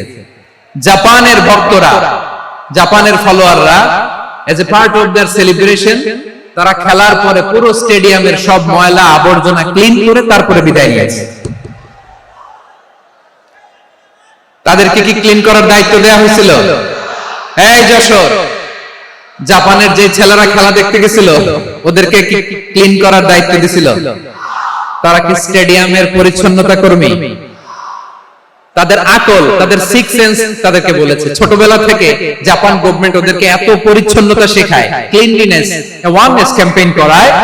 ক্লাসে আমি দেখেছি, ক্লাসে নিজের বেঞ্চ নিজে মুছে, ক্লাসের মাঝখানে একটা সময় দেয়, নিজের টেবিল নিজে মুছে, নিজের ক্লাসরুমটা নিজে পরিষ্কার করে, রাস্তাঘাটে একটা ধুলা নাই, ময়লা নাই, একটা টিস্যু নাই। খেলার পরে গোটা বিশ্বকে তাক লাগিয়ে দিয়েছে। জাপানের ফ্যানরা সবার রেখে যাওয়া গার্বেজ, টিস্যু, বোতল পরিষ্কার করে তারপরে স্টেডিয়াম থেকে বিদায় নেয়। আমরা কেন এমন হতে পারলাম না? আমরা কেন এমন হতে পারলাম না? জাপানের যারা এগুলো করছে ওদের তিনটা করে চোখ না, চোখ তো তিনটা জাপানো লাগবে, জাপানো লাগবে, হাত তো চারটা, কান তো 6টা, হ্যাঁ নাকি আমার মতো 2 হাত 2 কানওয়ালা মানুষ? চোখে দেখলে ওটা মানুষ না। চিন্তা করছেন? তার মানে জাপানিজদেরকে যে গ্রুমিং করে শেখানোর মাধ্যমে পরিচ্ছন্ন বানানো গেছে, ওরা যেমনি মানুষ আমরাও মানুষ, আমাদের সন্তানদেরকে শেখালে তারাও পারবে কিনা? 2 নম্বর উদাহরণ বলি, চট্টগ্রাম ফেনীতে যারা গিয়েছেন, মেঘনা গোমতী ব্রিজ প্রকল্প নাম শুনছেন? মেঘনা একটা ব্রিজ পার হওয়া লাগে, এই মেঘনা গোমতী, এখানে 3টা ব্রিজ কাঁচপুর সহ, এই 3টা ব্রিজের নির্মাণ কাজ, রেনোভেশনের কাজ দেয়া হয়েছিল জাপানের একটা কোম্পানিকে। কাকে? জাপানের কোম্পানি নির্মাণ শেষে 738 কোটি টাকা বেঁচে গেছিল, এটা গভর্নমেন্টের হাতে দিয়ে তারা বিদায় নিয়েছে। কত টাকা? 738 কোটি টাকা। যত প্রাক্কলিত ব্যয় নির্ধারণ করা হয়েছে সব টাকা সরকার, তৎকালীন সরকার 2019-এর সরকার, কারা ছিল তো জানেন? এই 2019-এর সরকার তাদেরকে দিয়েছে, তারা রিনোভেশন নির্মাণ শেষে 738 কোটি টাকা অতিরিক্ত বেঁচে গেছিল, এটা আবার গভর্নমেন্টের হাতে বুঝাই দিয়ে তারা বিদায় নিয়েছে। আমরা কেন এমন হইতে পারলাম না? জাপানের ওরাও মানুষ, আমরাও মানুষ, তার মানে মানুষে মানুষে পার্থক্য আছে না নাই? আচ্ছা, জাপানের 2টা উদাহরণ দিলাম, এবার আমার দেশের 2টা উদাহরণ দেব না? বাংলাদেশের 2টা উদাহরণ দেই। 1 নম্বর উদাহরণ, গত সপ্তাহে আপনারা জানেন কক্সবাজার আমার একটা প্রোগ্রাম ছিল, তো হেলিকপ্টারে গিয়েছিলাম। ফেনী জেলা যখন পার হচ্ছি, আমি দেখলাম 3টা উইন্ডমিল। উইন্ডমিল ছিলেন তো? বিশাল পিলার, 3টা-4টা পাখা থাকে, বায়ু বিদ্যুৎ কেন্দ্র, বাংলাদেশের প্রথম বায়ু বিদ্যুৎ কেন্দ্র এটা, মুহুরী প্রজেক্ট বলে এটা সম্ভবত, মুহুরী প্রজেক্ট। তো সাগরের বাতাসের ঝাপটায় এটা ঘুরে এনার্জি হয়, ইলেকট্রিসিটি উৎপাদন হয়। তো আমি পাইলটকে বললাম, ভাই এগুলো থেকে কেমন ইলেকট্রিসিটি উৎপাদন হয়? হুজুর একটু হয় না, কিছুই হয় না। কিছুই হয় না মানে? বলে হুজুর বাংলাদেশে যত উইন্ডমিল আছে এটার পাখা একটাও ঘুরে না। আল্লাহ, বলেন কি? তাহলে যে কোটি কোটি টাকা ব্যয় করে যে উইন্ডমিল, হুজুর ভিতরে ফিটফাট, উপরে ফিটফাট, ভিতরে সদরঘাট। তার মানে কোটি কোটি টাকা দিয়ে এই উইন্ডমিল বানায়, এখানে কিছু নাই, দুর্নীতির আড্ডাখানা, আখড়াখানা বাংলাদেশ, ঠিক কিনা বলেন? হায় রে, জাপানিজরাও মানুষ, আমরাও মানুষ। আমার এক নিকটাত্মীয় সরকারি চাকরিজীবী, উনি আমাকে বললেন, বাংলাদেশের আরেকটা উদাহরণ দিই, উনি আমাকে বললেন যে প্রতি বছর আমাদের অফিসের ফার্নিচার চেঞ্জ করে। আমি বললাম, প্রতি বছর ফার্নিচার চেঞ্জ করে কেন? বলে যে ফার্নিচার নতুন পারচেজ করলেই তো এখানে টাকা, নতুন কিনতে পারলেই টাকা, নতুন উন্নয়নের সবক শোনাতে পারলেই টাকা। প্রথম আলোর রিপোর্ট, কি আলো? প্রথম আলোর রিপোর্ট, গত 15 বছরে উন্নয়নের নামে লুটপাট হয়েছে প্রায় 3.25 লাখ কোটি টাকা। কার রিপোর্ট? আমাদের বানানো কথা, প্রথম আলোর রিপোর্ট। গত 15 বছরে কারা ছিল জানেন তো? হ্যাঁ, শুধু ওনাদেরকেই দোষ দিয়ে লাভ নাই। স্বাধীনতার পর থেকে শুধু শাসকের হাত বদল হয়েছে, আমরা কিছু পাই নাই, ঠিক কিনা বলেন? শুধু ওনাদের দোষ দিয়ে কি লাভ? একদল খাইছে, আরেকদল খাওয়ার জন্য রেডি হয়ে আছে। আমরা এরকম চাই না। আমরা চাই স্বাধীন সার্বভৌম বাংলাদেশ, আমরা চাই দুর্নীতিমুক্ত বাংলাদেশ। আমি নিউজটা যে কতবার বললাম, এটা কি সম্ভব? 3.25 লাখ কোটি টাকা লুটপাট, মানে লুটপাট করতে করতে এদেশের জনগণকে ফুটপাতে বসায় দিয়েছে। প্রিয় ভাইরা, জাপানের মানুষও মানুষ, আমরাও মানুষ। সিদ্ধান্ত আপনার, কোন মানুষ হবেন, ভালো মানুষ না খারাপ মানুষ? আজকের আলোচনার বিষয় হচ্ছে মানব সম্পদের উন্নয়ন, human resource development. It's a process to increase the capacity of knowledge, skill, capacity of the people of a country. একটা দেশের মানুষের জ্ঞান, তাদের দক্ষতা কি করে বাড়ানো যায়, বাড়িয়ে দেশের উন্নয়ন করানো যায়, এটাই হচ্ছে মানব সম্পদ উন্নয়নের মূল কথা। তাহলে মানব সম্পদ হচ্ছে একটা দেশের সবচাইতে শক্তিশালী পুঁজি। প্রাকৃতিক সম্পদ, খনিজ সম্পদের চেয়েও দামি হচ্ছে মানব সম্পদ। আমার প্রিয় যশোর, প্রাকৃতিক সম্পদ, খনিজ সম্পদের চেয়ে দামি সম্পদ কি সম্পদ? আল্লাহ তাআলা দয়া করে আমাদেরকে এই মানব সম্পদ দিয়েছেন। আসুন আমাদের এই মানুষগুলোকে আমরা সোনার মানুষ বানাই। রাজি আছেন তো সবাই? রাজি আছেন? মানুষ পারেন এমন কোনো কিছু নাই, চাইলে সব পারে। এজন্য মানুষকে তারবিয়া দিতে হবে, যথাযথভাবে তাদেরকে গড়তে হবে। আসুন আমরা সিরাতের আয়নায় বিশ্বনবীর জীবনী থেকে দেখি তিনি কিভাবে হিউম্যান রিসোর্সকে ম্যানেজ করতেন। যদি আপনাদের সময় হয় দু একটা উদাহরণ দিয়ে আজকে আমি আমার আলোচনা বিদায় নিব। হবে সময় হবে কয়েক মিনিট? হ্যাঁ, শান্ত থাকবেন তো? শান্ত থাকবা? হ্যাঁ ঠিক আছে। এই ধাক্কার মধ্যে ঢুকছে, এবার মজা বুঝতেছো তো? হ্যাঁ, মানা করছিলাম না? ঠিক আছে, টের পাও। হ্যাঁ ঠিক আছে। যে আওয়াজ করবে আমি ওকে দেখতেছি, কে কে আওয়াজ করে দেখতেছি। শেষ কথা, শেষের দিকে চলে আসছি। বিষ্ণু ইসলাম কিভাবে হিউম্যান রিসোর্সকে ম্যানেজ করতেন, মজার কথা আছে কয়েকটা, বলে বিদায় নিব। বিশ্বনবী কিভাবে এই মানব সম্পদকে ম্যানেজ করতেন। বিশ্বনবী he was a very good talent hunter, চৌকস ট্যালেন্ট হান্টার ছিল। কার মধ্যে কি ট্যালেন্ট আছে দেখলেই বুঝে ফেলতেন। সুবহানাল্লাহ পড়বেন না? কি নবী আমরা পেয়েছি। He was a very good talent hunter. আমার নবী তিনি চৌকস ট্যালেন্ট হান্টার ছিলেন। কার মধ্যে কি প্রতিভা বের করতেন, ওই প্রতিভাকে ইসলামের কল্যাণে কাজে লাগাতেন। সুবহানাল্লাহ বলেন। যাকে যেই জায়গায় সেট করলে ভালো হবে তাকে ওই জায়গায় সেট করতেন। কয়েকজন সাহাবীর জীবনী শোনাই। আবু মাহজুরা রাদিয়াল্লাহু তাআলা আনহু, মক্কার মুয়াজ্জিন, আগে ছিল মুশরিক, পরে হয়েছেন মুমিন। উনি কিভাবে মুমিন হইলেন এই ঘটনাটা একটু আপনাদের শোনাতে চাই। তো আপনাদের তো সময় নাই হাতে, হ্যাঁ সময় আছে? এই যে এই জেনজি শেষ করে দিল আজকে প্রোগ্রামটা। 1 ঘন্টা ধাক্কা ধাক্কি করে কেমনি দাঁড়ায় আছেন বুঝলাম না।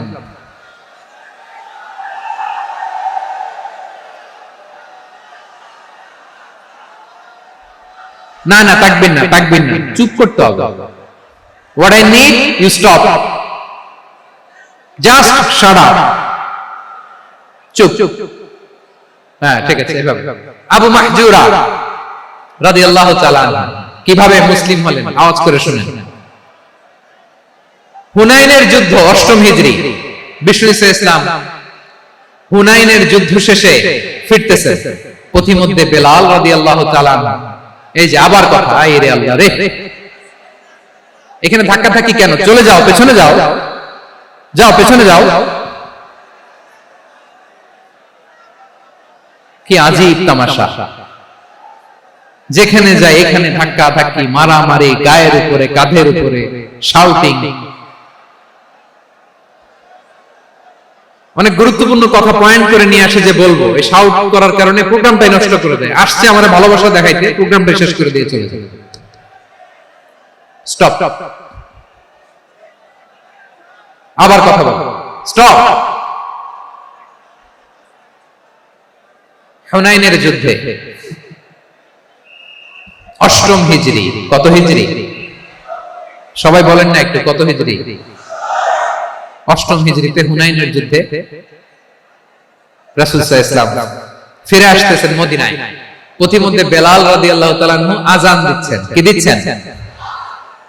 তো পাশে ছিল মুশরিকদের একটা পল্লী, কিছু মুশরিক তরুণ, কিছু অমুসলিম কিশোর, তারা আযানকে ব্যঙ্গ করতেছে। আমাদের বাংলায় মুখ ভেঙ্গানো বলে আর কি। বেলাল রাদিয়াল্লাহু তাআলা আনহু আযান দিচ্ছেন, ওই বাচ্চাগুলো মুশরিক, তো ওরা আযানকে ব্যঙ্গ করতেছে, বিকৃতি করে ওরাও আযান দিচ্ছে। উদ্দেশ্য হচ্ছে আযানকে নিয়ে ঠাট্টা করা। উদ্দেশ্য কি? ঠাট্টা করা। ব্যাপারটা মনে কষ্ট পাওয়ার মতো ব্যাপার না? কিন্তু বিশ্বনবী ওইখানে দেখেন কি খুঁজলেন। বিশ্বনবী খেয়াল করলেন অমুসলিম কিশোরদের মধ্য থেকে একটা কিশোরের গলাটা বড় দরাজ গলা, কণ্ঠটা বড় সুন্দর। খেয়াল করে দেখলেন যে কিছু কিশোর বেলালের আযানকে ব্যঙ্গ করে, বিকৃতি করে, কিন্তু একজনের কণ্ঠ দেখতে পাচ্ছেন না এত দূরে, কিন্তু কণ্ঠটা বড় সুন্দর, দরাজ গলা। বিশ্বনবী সাহাবীদেরকে বললেন, ধরো এগুলারে, ধরো। সবগুলারে ধরে বিশ্বনবীর সামনে আনা হলো। ওরা হাঁটু গেড়ে বসলো। বিশ্বনবী বললেন, তোমাদের মধ্যে কে যেন ব্যঙ্গ করে আযান দিচ্ছিল, তার গলাটা বড় উঁচু, গলার বেসটা বড় মজবুত, মেলোডিয়াস, সুমধুর কণ্ঠ। কে? আবু মাহজুরা বলে, আমার বন্ধুরা সবাই আমার দিকে আঙ্গুল দেখায়, আমি পড়ে গেছি বিপদে। রাসূল সাল্লাল্লাহু আলাইহি ওয়াসাল্লাম বাকি অমুসলিম তরুণদেরকে ছেড়ে দিলেন, বললেন তোমরা যাও। এবার আবু মাহজুরারে পাইছে। আবু মাহজুরার চুলের মধ্যে হাত দিলেন বিশ্বনবী, মাথায় হাত দিয়ে বললেন, এবার আযান দাও দেখি। আবু মাহজুরা বলে, আমি তো আযান দিতে জানি না। কারণ আমি তো বেলালেরটা শুইনা দিছি, আমার তো মুখস্থ নাই, আমি তো আজান দিতে জানি না। বিষ্ণু বললেন, জানো না? তাহলে আসো আমি তোমারে শিখাই দেই। সুবহানাল্লাহ। আবু মাহজুরা হাঁটু গেড়ে বসে বিশ্বনবীর মুবারক হাত আবু মাহজুরার চুলের মধ্যে। বিশ্বনবী আজানের মুআল্লিম আবু মাহজুরাকে বলতেছে, ঠিক আছে তোমারে শিখাই দিচ্ছি, আমি যা যা বলবো আমার সাথে সাথে বলো, পারবা? আবু মাহজুরা বলে, পারবো। বিশ্বনবী আজান দিচ্ছেন মাথায় হাত দিয়ে, আল্লাহু আকবার,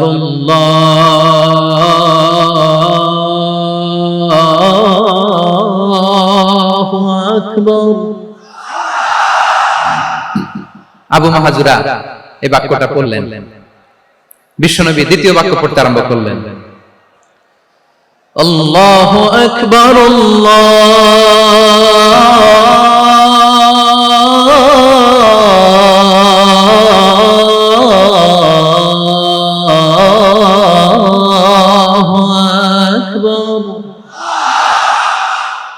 আবু মাহজুরা এই বাক্যটা বললেন। বিশ্বনবী আবু মাহজুরার মাথার মধ্যে হাত দিয়ে তৃতীয় বাক্য বললেন, আশহাদু আল্লা ইলাহা ইল্লাল্লাহ,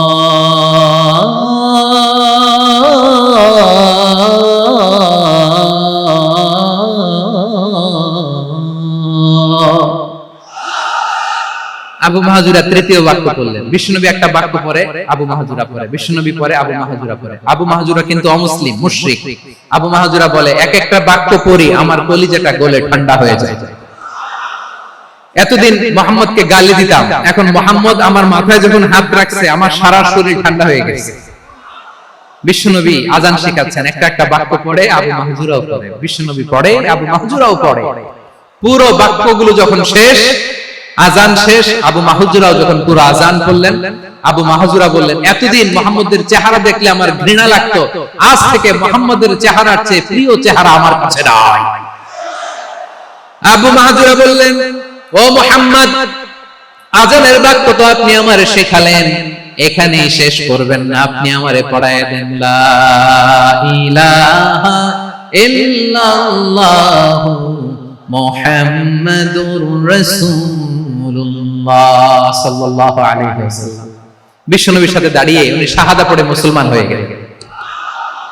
এবার আবু মাহজুরা বলে, ইয়া রাসূলুল্লাহ, ইয়া হাবিবাল্লাহ, আমি মুমিন হয়েছি, মুসলমান হয়েছি, আপনার কাছ থেকে আজান শিখার সৌভাগ্য আমি লাভ করেছি। নবী আমার কণ্ঠের বড় তারিফ করেছেন, আপনি আমার আজানকে আপনি পছন্দ করেছেন। একটা জিনিস আপনার কাছে চাই, আপনি আমাকে মক্কার মসজিদুল হারামের মুয়াজ্জিন হিসেবে অ্যাপয়েন্ট করে দেন। বিষ্ণু ঈসা ইসলাম বললেন, যাও আবু মাহজুরা, আমি তোমাকে পৃথিবীর শ্রেষ্ঠতম মসজিদ মক্কার মসজিদুল হারামের মুয়াজ্জিন হিসেবে অ্যাপয়েন্ট করে দিলাম। দেখছেন কিভাবে ট্যালেন্ট হান্টিং করতে হয়, কিভাবে হিউম্যান রিসোর্স মানব সম্পদকে ব্যবহার করতে হয়। আসছিল আজানকে ভেঙাইতে, আসছিল কেন? আজানকে ব্যঙ্গ করার জন্য, বিকৃত করার জন্য। আজানকে বিকৃত করতে যে ইসলামের সবচেয়ে শ্রেষ্ঠ মসজিদের মুয়াজ্জিন হয়ে গেল। সুবহানাল্লাহ। হযরত আবু মাহজুরা রাদিয়াল্লাহু তাআলা আনহু ওনার এই সুললিত কণ্ঠ ব্যবহার করে মসজিদুল হারামে এত সুন্দর করে আল্লাহু আকবার বলে আজান দিতেন, মানুষগুলোর, মুসল্লিগুলোর, মক্কাবাসীর হৃদয়কে তিনি বিগলিত করে দিতেন, মানুষের হৃদয়কে ঠান্ডা হয়ে যেত। শুধু এখানেই শেষ না আমার যশোরের ভাইয়েরা, বিশ্বনবী যখন সাইয়েদনা আবু মাহজুরা রাদিয়াল্লাহু তাআলা আনহুকে আজান শিখাচ্ছিলেন, বলেন তো বিশ্বনবীর হাতটা কোথায় ছিল? আবু মাহজুরার মাথার সামনে, এই চুলের উপরে ছিল। আবু মাহজুরা ওই স্মৃতিটাকে ধারণ করবার জন্য, ওই স্মৃতিকে বহন করার জন্য বিশ্বনবীর মোবারক হাত আবু মাহজুরার কপালের চুলের যেই জায়গায় লেগেছে, মৃত্যুর আগের দিন পর্যন্ত আবু মাহজুরা মাথার ওই চুলে কোনোদিন ছুরি আর কামার লাগায় না, সেখানে কেচি লাগায় নাই, চুলের মধ্যে খুর লাগায় নাই। আবু মাহজুরা ডান দিকের চুল কাটতো, বাম দিকের চুল কাটতো, পেছনের চুল কাটতো, সামনের চুল কাটতো না। আবু মাহজুরা রাদিয়াল্লাহু তাআলা আনহুর সামনের চুলগুলো বড় হতে হতে যখন এত বড় হয়ে যায়, তিনি চুলগুলো পেঁচিয়ে মাথার মধ্যে রাখতেন। তারপরে তিনি পাগড়ি পরতেন। সবাই জিজ্ঞেস করতো, আবু মাহজুরা এটা আবার কেমন স্টাইল? দেখতে তোমার কি বিদঘুটে লাগে? কেমন অড লাগে? কেমন খারাপ দেখা যায়?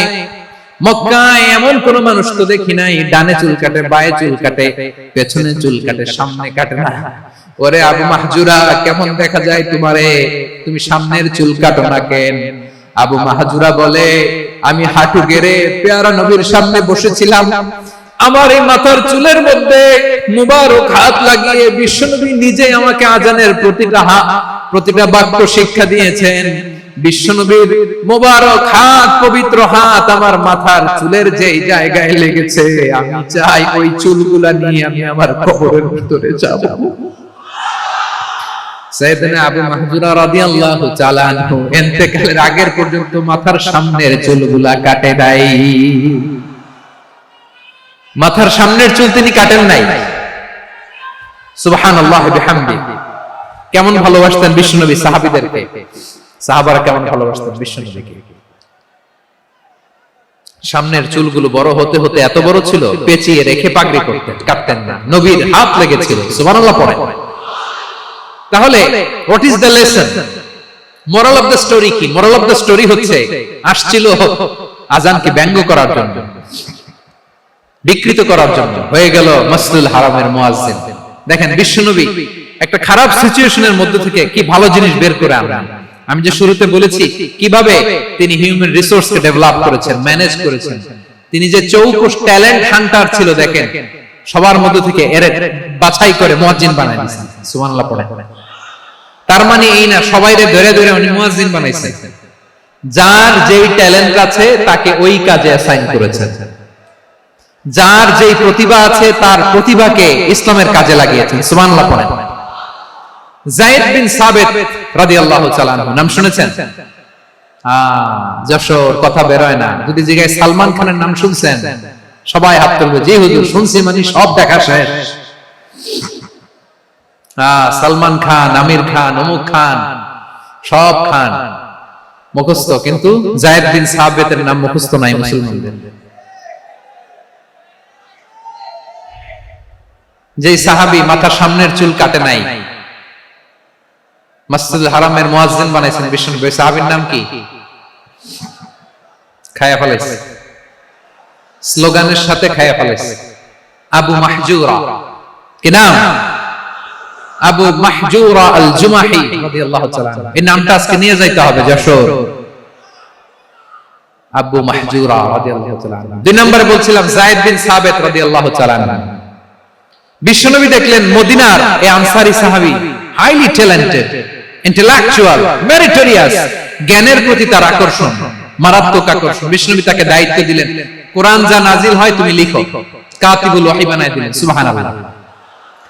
যায়েদ বিন সাবিতরে আবার আযান শেখান নাই, কারণ তার মধ্যে বিশ্বনবী প্রতিভা দেখেছেন, একাডেমিক প্রতিভা। বিশ্বনবীর একাডেমিক প্রজেক্ট গুলো তিনি হ্যান্ডেল করতেন। যায়েদ বিন সাবিত ছিল বিশ্বনবীর ব্যক্তিগত সচিব। কি ছিল? ব্যক্তিগত সচিব। বোঝেন নাই? বিশ্বনবীর ব্যক্তিগত সচিব এবং দোভাষী।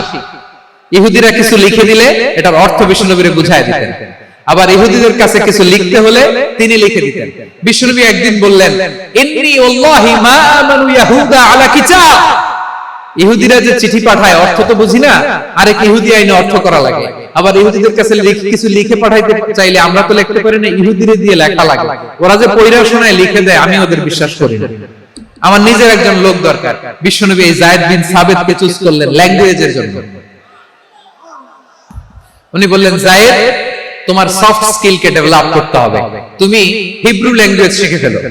যায়েদ বিন সাবিত বলল, বিশ্বনবীর মোটিভেশন আর ইন্সপিরেশন পেয়ে আমি 15 দিনে ইহুদিদের এই হিব্রু ল্যাঙ্গুয়েজ শিখে ফেললাম।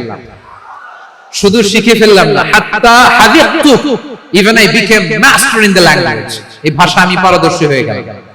এরপর ইহুদিরা চিঠি লিখে পাঠালে আর কোন ইহুদি ডাকা লাগতো না, আমি নবীর এটার অর্থ শুনে পরে বুঝায় দিতাম। আবার ইহুদিদের কাছে চিঠি লেখা লাগলে আমি যায়েদ বিন সাবিত চিঠি লিখে দিতাম। সুবহানাল্লাহ। দেখেন এত সাহাবীর মধ্যে থেকে বিশ্বনবীর একাডেমিক প্রজেক্ট, ব্যক্তিগত সচিব, দোভাষী হিসেবে তিনি যায়েদ বিন সাবিতের মতো তরুণকে নির্বাচিত করেছেন। কেমন ট্যালেন্ট হান্টার ছিল আমার নবী। সুবহানাল্লাহ পড়বেন না? বিশ্বনবীর ইন্তেকালের পরে সাইয়েদনা আবু বকর রাদিয়াল্লাহু তাআলা আনহু যখন খলিফা হয়ে আসলেন, কোরআনকে সংকলনের দায়িত্ব দেয়া লাগবে, কোন সাহাবীকে দিবেন? সব সাহাবারা মিলে পরামর্শ করলেন।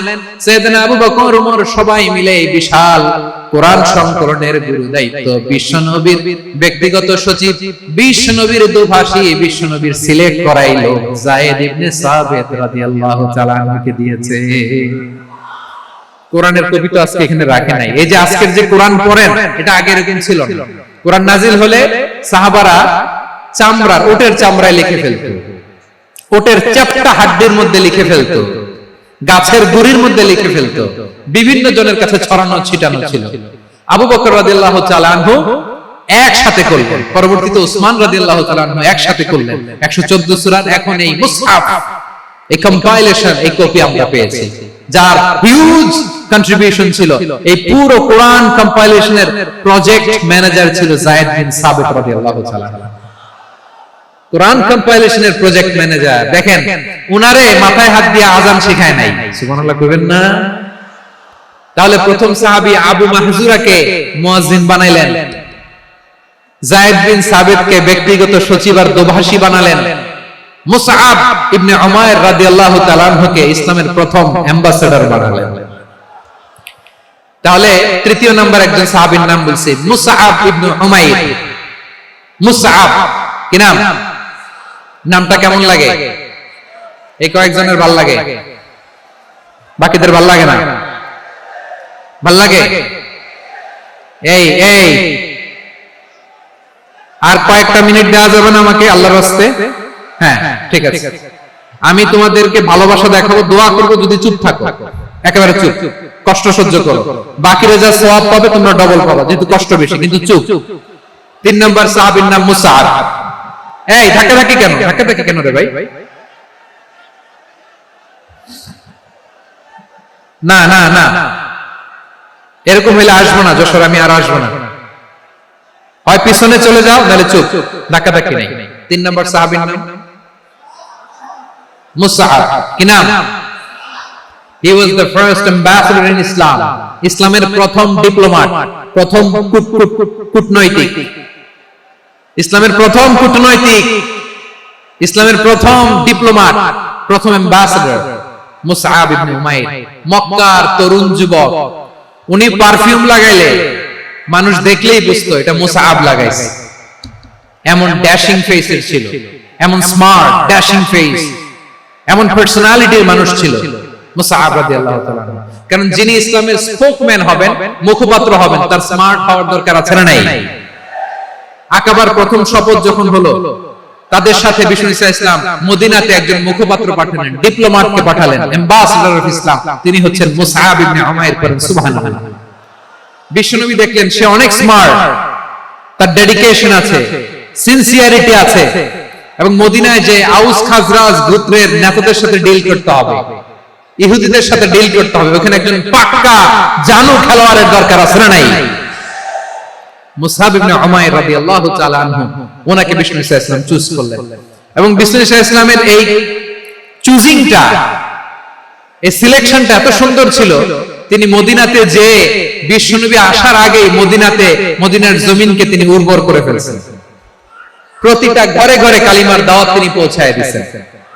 জুমার বিধান নাজিল হয়েছে, কিন্তু মক্কায় পরিবেশ নাই জুমা পালনের। বিষ্ণু ইসলাম একজনকে দিয়ে খবর পাঠালেন, যাও মদিনায় মুসাবকে যে বলো, মুসাব তো আমার শিক্ষক, আমার স্পোকম্যান, মদিনাতে যেন তারা জুমা কায়েম করে। বিশ্বনবীর আগেই মুসাব মদিনার মুসলিমদেরকে নিয়ে মদিনায় প্রথম জুমা কায়েম করে ফেলছে। সুবহানাল্লাহ। ডিপ্লোম্যাটদের কেমন হইতে হয়, অ্যাম্বাসেডর কেমন হইতে হয়, মুসআব রাদিয়াল্লাহু তাআলা আনহুর কাছ থেকে শিখে নাও। মুসআব নামটা কেমন লাগে? যশোর যাদের সন্তান হবে, ছেলে সন্তান, আমার রাস্তায় পাইলে সবাই জিজ্ঞেস করে, হুজুর একটা নাম দেন, আমার ছেলে হবে। যশোরবাসীর জন্য আমি একটা নাম দিয়ে দিলাম, নাম রাখতে হবে মুসআব। কি নাম? নামটা যাদের ভালো লাগে, ছেলে সন্তান অনাগত আসবে, মনে চাইলে নাম রেখে দিবেন মুসআব রাদিয়াল্লাহু তাআলা আনহুর নামে মুসআব।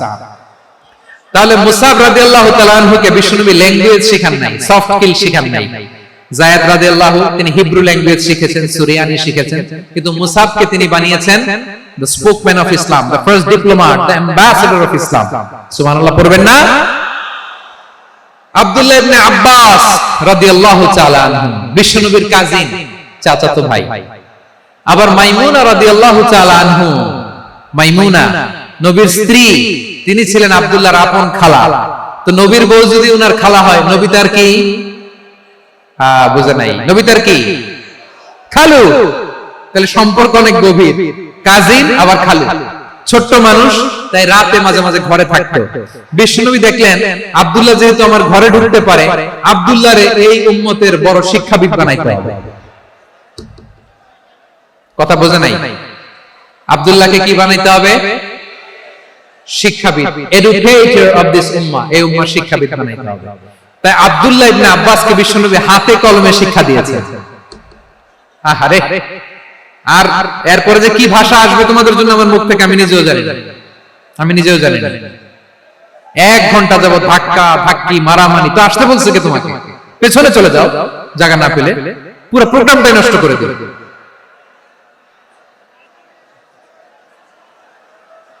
জি, আমার দিকে তাকান, আমি শেষ করে দিচ্ছি। হবে না, ইন্টেলেকচুয়াল আলোচনা এখানে হবে না, আমি বুঝতে পারছি। আমি শেষ করে দিচ্ছি। আব্দুল্লাহ ইবনে আব্বাস রাদিয়াল্লাহু তাআলা মনোযোগ দিয়ে কয়েকটা মিনিট শুনুন, আমি এখনই শেষ করে দিচ্ছি। এরপর আওয়াজ করবে। এই যে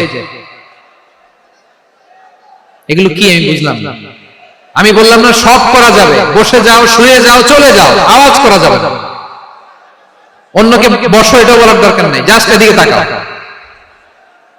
আল্লাহ। আব্দুল্লাহ ইবনে আব্বাস রাদিয়াল্লাহু তাআলা উনাকে বিশ্বনবী হাতে কলমে শিক্ষা দিয়েছেন, যেহেতু উম্মতের শিক্ষাবিদ হবেন, এডুকেটর হবেন। তো বিশ্বনবী রাতে যখন তাহাজ্জুদ পড়তেন, ছোট্ট আব্দুল্লাহ ঘরে থাকতো। বুঝতে পেরেছেন? ছোট্ট মানুষ তো ঘরে থাকতো। তো বিশ্বনবী তাহাজ্জুদের জন্য একবার দাঁড়িয়েছেন, ছোট্ট আব্দুল্লাহ ওযু করে দাঁড়াইছে। আচ্ছা বলেন তো, ইমাম আর মুসল্লি মোট যদি 2 জন হয়, একজন ইমাম একজন মুসল্লি, তো মুসল্লি ইমামের কোন দিকে দাঁড়াবে? ডানে দাঁড়াবে। ছোট্ট আব্দুল্লাহ বুঝে নাই, বিশ্বনবী তাহাজ্জুদ শুরু করেছেন, উনি একটুটা করছেন আর দাঁড়াইছেন বায়ে। কোথায় দাঁড়িয়েছেন? আব্দুল্লাহ বলেন, যখন আমি বায়ে দাঁড়ালাম, আখাযা রাসূলুল্লাহ সাল্লাল্লাহু আলাইহি ওয়াসাল্লাম উযুনি আল ইয়ুমনা ইয়াফতিলুহা, বিশ্বনবী নামাজরত অবস্থায় আমার কান ধরে টেনে আমার ডান দিকে এনে দাঁড় করায় দিলেন। সুবহানাল্লাহ। দেখেন হাতে কলমে শিক্ষা। আর জীবনে ভুল হবে? কথা কয় না, আর ভুল হবে? আর ভুল হবে না। এভাবে বিশ্বনবীর অনেক সঙ্গ পেয়েছেন, সফর করেছেন, একই বাহনে বসেছেন, এক বাহনে বসে লম্বা নসিহত করেছেন, বলেছেন ইয়া গোলাম ইহফাজিল্লাহ ইয়াহফাজকা, ইহফাজিল্লাহ তাজিদহু তুজাহাক, ইযা সাআলতা ফাসআলিল্লাহ ওয়া ইযা ইসতাআনতা ফাসতাইন বিল্লাহ। আল্লাহর বিধান মানো, আল্লাহর বিধান রক্ষা করো, আল্লাহ তোমায় রক্ষা করবে। আব্দুল্লাহ, চাইতে হলে আল্লাহর কাছে চাও, সাহায্য চাইতে হলে আল্লাহর কাছে সাহায্য চাও। মনে রাখো, গোটা বিশ্বের সবাই যদি তোমার সাহায্য করতে চায়, ততটুকুই করতে পারবে যতটুকু আল্লাহ তোমার নসিবে রেখেছে। গোটা বিশ্ব যদি তোমার বিরুদ্ধে ষড়যন্ত্রে দাঁড়িয়ে যায়, ক্ষতি ততটুকু করতে পারবে যতটুকু তোমার জন্য বরাদ্দ আছে। এর বাইরে কিছু করতে পারবে না। আওয়াজ করে বলেন ঠিক কিনা? এভাবে হাতে কলমে শিখিয়েছে। বিশ্বনবী সঙ্গ পেয়েছেন, উনাকে বিষ্ণু ইসলাম শিক্ষাবিদ, এডুকেটর অফ দিস উম্মাহ হিসেবে সিলেক্ট করেছেন, হাতে কলমে শিখিয়েছেন। বিশ্বনবী একবার প্রকৃতির ডাকে সাড়া দিয়ে এসেছেন। এখন কি করতে হবে? নামাজের জন্য ওযু করতে হবে। বিশ্বনবী এসেই দেখেন ওযুর বদনায় পানি ভরা, খুশি হয়ে গেলেন, বললেন কে রেখেছে পানি? একজন বলল আব্দুল্লাহ রেখেছে। বিশ্বনবী অত্যন্ত খুশি হলেন, খুশি হয়ে একটা দোয়া করলেন, বললেন আল্লাহুম্মা ফাক্কিহু ফিদ্দীন ওয়া আল্লিমহু তা'বীর। আল্লাহ, তুমি আব্দুল্লাহকে দ্বীনের বুঝ দিও আর কোরআনের তাফসীর শিক্ষা দিও। বিশ্বনবীর এই দোয়া এমন লাগছে, উনি রাইসুল মুফাসসিরিন, এই পৃথিবীতে যত মুফাসসির ছিল, যত মুফাসসির আসবে, সকল মুফাসসিরের সম্রাট হিসেবে স্বীকৃত হয়েছে। আব্দুল্লাহ ইবনে আব্বাস, বিশ্বনবী ওনারা আযান শেখান নাই, বিশ্বনবী ওনারা ল্যাঙ্গুয়েজ শেখান নাই, বিশ্বনবী ওনারা অ্যাম্বাসেডর বানান নাই, হাতে কলমে শিক্ষা দিয়েছেন। ছোট্ট মানুষ, বিশ্বনবী ইন্তেকাল করলেন, আবু বকরের সময় গেল, ওমরে ফারুকের খেলাফত, তখনও তিনি তরুণ। ওমরে ফারুক রাদিয়াল্লাহু তাআলা আনহু ওনার ক্যাবিনেট মিনিস্ট্রির বৈঠকে আব্দুল্লাহ ইবনে আব্বাসকে পাশ দিয়ে বসায় রাখতেন। বয়স্ক সাহাবারা এটা পছন্দ করতো না। তারা বলতো ঘটনা কি, আব্দুল্লাহর মতো ছেলে নাতি আমাদের আছে, এরা কেন রাখে ওমরে ফারুক? ওমরে ফারুক এটা টের পেলেন, তিনি বুঝতে পারলেন যে ক্যাবিনেট মেম্বাররা এটা পছন্দ করে না, ছোট্ট আব্দুল্লাহরে কেন রাখি, কেন যে রাখি এটা একদিন বুঝাবো। একদিন মিটিং এ তিনি সবাইকে বললেন, ইদা জাআ নাসরুল্লাহি ওয়াল ফাতহ। এই আয়াত দ্বারা উদ্দেশ্য কি বলেন তো মুরব্বী সাহাবীরা? এক সাহাবী বলেন, এই সূরা দ্বারা উদ্দেশ্য আল্লাহ বলেছেন আমাদেরকে বিভিন্ন ল্যান্ড, বিভিন্ন এলাকা বিজয় করতে হবে। ওমরে ফারুক বললেন না, হয়নি। আরেকজন বললেন, বিজয় হওয়ার পর আমাদের বেশি বেশি আল্লাহর বরত্বের ঘোষণা দিতে হবে, এটা উদ্দেশ্য। ওমরে ফারুক বললেন না, হয়নি। যারা জিজ্ঞেস করেন কেউ পারে না। সব শেষে বিশ্বনবী ছোট্ট আব্দুল্লাহরে বলেন, আব্দুল্লাহ, ইদা জাআ নাসরুল্লাহি ওয়াল ফাতহ, এর দ্বারা উদ্দেশ্য কি বলো তো? ছোট্ট আব্দুল্লাহ বলেন, হুয়া আজালু রাসূলিল্লাহ। এই আয়াত দ্বারা বিশ্বনবীর বিদায়কে উদ্দেশ্য নেওয়া হয়েছে। ওমরে ফারুক বলেন, হাযা হুয়া, এটাই তো সঠিক উত্তর, এটাই সঠিক তাফসীর এই আয়াতের। কারণ ইদা জাআ নাসরুল্লাহি ওয়াল ফাতহ, যখন আল্লাহর সাহায্য আর বিজয় আসবে, ওয়ারাআইতান নাসা ইয়াদখুলুনা ফি দীনিল্লাহি আফওয়াজা, আপনি দেখবেন দলে দলে ঢলে ঢলে বানের পানির মতো মানুষ ইসলামের দিকে ঢুকতেছে, ইসলামের বিজয় হয়েছে। তো ইসলামের বিজয়ের মিশন নিয়ে নবী আসছে, বিজয়ী যখন হয়ে গেছে এখন তো নবীর বিদায় হবে। জোরে বলেন ঠিক কিনা? কোন সাহাবী এই সূক্ষ্ম কথাটা ধরতে পারে নাই, ওই আব্দুল্লাহ ছাড়া। আব্দুল্লাহ যখন উত্তর দিছে, সব সাহাবীদের টনক নড়েছে। এরপর থেকে কোন ক্যাবিনেট মিটিং এ আর কোন সাহাবারা কোনো প্রশ্ন করে নাই, আওয়াজ করে পড়েন সুবহানাল্লাহ। বিশ্বনবী আব্দুল্লাহ ইবনে আব্বাসকে দ্য এডুকেটর অফ দ্য উম্মাহ, উম্মার শিক্ষাবিদ হিসেবে গ্রহণ করেছেন। আওয়াজ করে পড়তে হবে আল্লাহু আকবার। সাহাবীদের নামগুলো মনে থাকবে? এক নম্বরে আবু মাহজুরা, মুয়াজ্জিন বানাইছেন। যায়েদ ইবনে সাবিত, দোভাষী, ট্রান্সলেটর অফ প্রফেট, এবং তিনি ছিলেন বিশ্বনবীর ব্যক্তিগত সচিব। মুসআব ইবনে Umair, the first ambassador and diplomat of Islam. Abdullah ইবনে আব্বাস, এই উম্মার সবচেয়ে বড় এডুকেটর, শিক্ষাবিদ। আরেকজন ছিল আব্দুল্লাহ ইবনে মাসউদ রাদিয়াল্লাহু তাআলা। দুই আব্দুল্লাহ, আব্বাস গেল, আরেকজন হচ্ছে মাসউদ। মক্কার তরুণ, ছাগল পালতো মুশরিকের। বিশ্বনবী আর আবু বকর রাদিয়াল্লাহু তাআলা আনহু একবার গেলেন, যে দেখে এই ছোট এই তরুণ দাঁড়ায় আছে। বিশ্বনবী বলেন, আমি খুব ক্ষুধার্ত, তোমার কাছে কি দুধ আছে ছাগলের? আব্দুল্লাহ ইবনে মাসউদ বলে, আছে। ওয়ালাকিন আনা মুতামান, যে দুধ আছে এটা আমানতের, আমি দিতে পারবো না। বিশ্বনবী এইটা শুনে তারে টার্গেট করে ফেলছে। আনা মুতামান, দুধ আছে কিন্তু এটা আমার মালিকের, আমি তো দরদ দেখাই, আমার মালিকের দুধ আপনি পথিক, আপনারে দিতে পারি না। বিশ্বনবী টার্গেট করে ফেলছেন, এরে আমার কাজে লাগাইতে হবে। বিশ্বনবী বললেন, আচ্ছা ঠিক আছে, দুধ দিও না, কিন্তু এমন ছাগি আছে কিনা যে ছাগির সাথে কোনো ছাগলের মিলন হয় নাই, তার ওলানে দুধও আসে নাই, বাচ্চাও নাই, এরকম ছাগির থেকে যদি আমি দুধ খাই তাহলে তো সমস্যা নাই। বলতেছে, এরকম ছাগির থেকে দুধ খেলে সমস্যা নাই, কারণ এরকম ছাগি ওলান থেকে দুধ আসবেও। বলতেছে, ঠিক আছে, এরকম একটা ছাগি নিয়ে আসা। নিয়ে আসা হলো। বিশ্বনবী বিসমিল্লাহ বলে ওই ছাগির ওলানে হাত দিলেন। হাত দিতে দেরি, পুরো ওলানটা দুধে ভরে যেতে দেরি হয় না। বিশ্বনবী আর আবু বকর রাদিয়াল্লাহু তাআলা দহন করে পেট ভরে খেলেন। এই দৃশ্য আব্দুল্লাহ ইবনে মাসউদের হৃদয়ে দাগ কাটলো। এই মুজিজা দেখে তিনি বললেন, আশহাদু আল্লা ইলাহা ইল্লাল্লাহ ওয়া আশহাদু আন্না মুহাম্মাদুর রাসূলুল্লাহ। তিনি ষষ্ঠ মুসলিম ছিলেন, 6 নম্বর মুসলমান।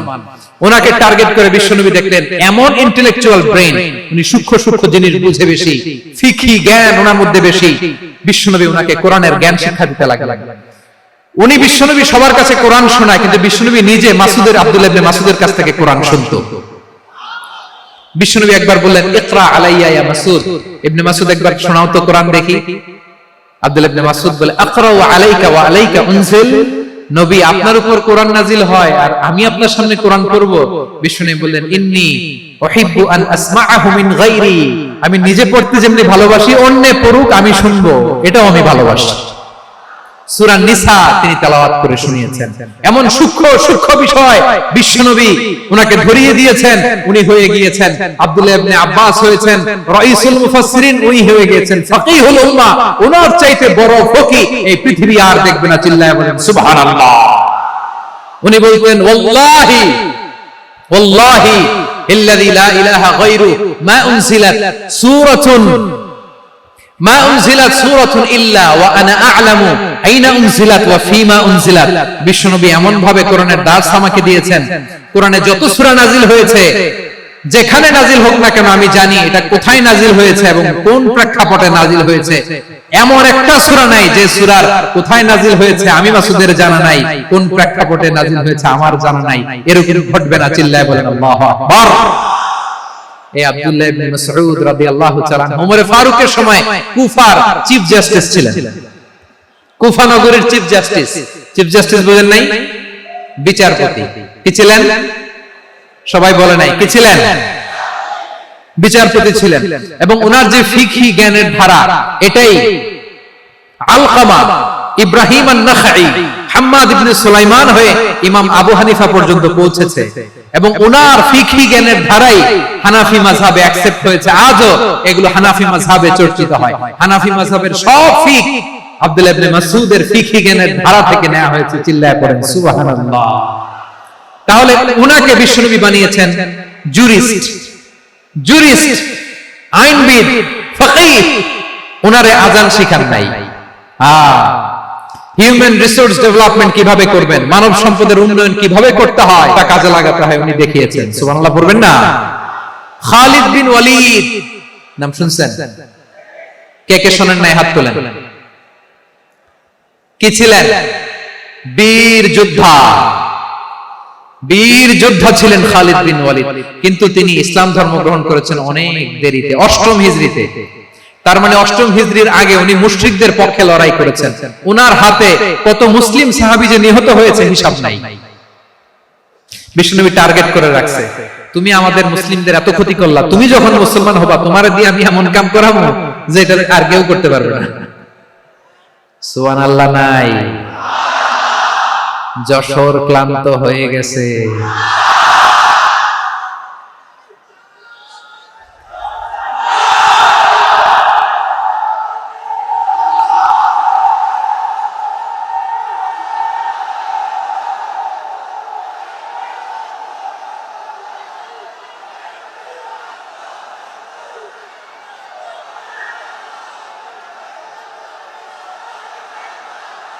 মাশাআল্লাহ, বসুন বসুন বসুন।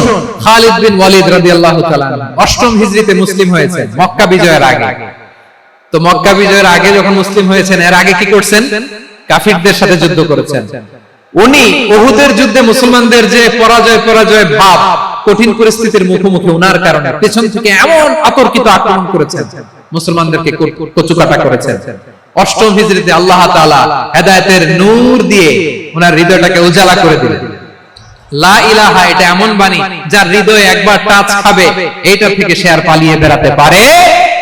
ঝিনুকের ভেতর লুকিয়ে থাকে যেমন মতি, ঝিনুকের ভেতর লুকিয়ে থাকে যেমন মতি, কলমা শাহাদাতে আছে আল্লাহর জ্যোতি, কলমা শাহাদাতে আছে আল্লাহর জ্যোতি।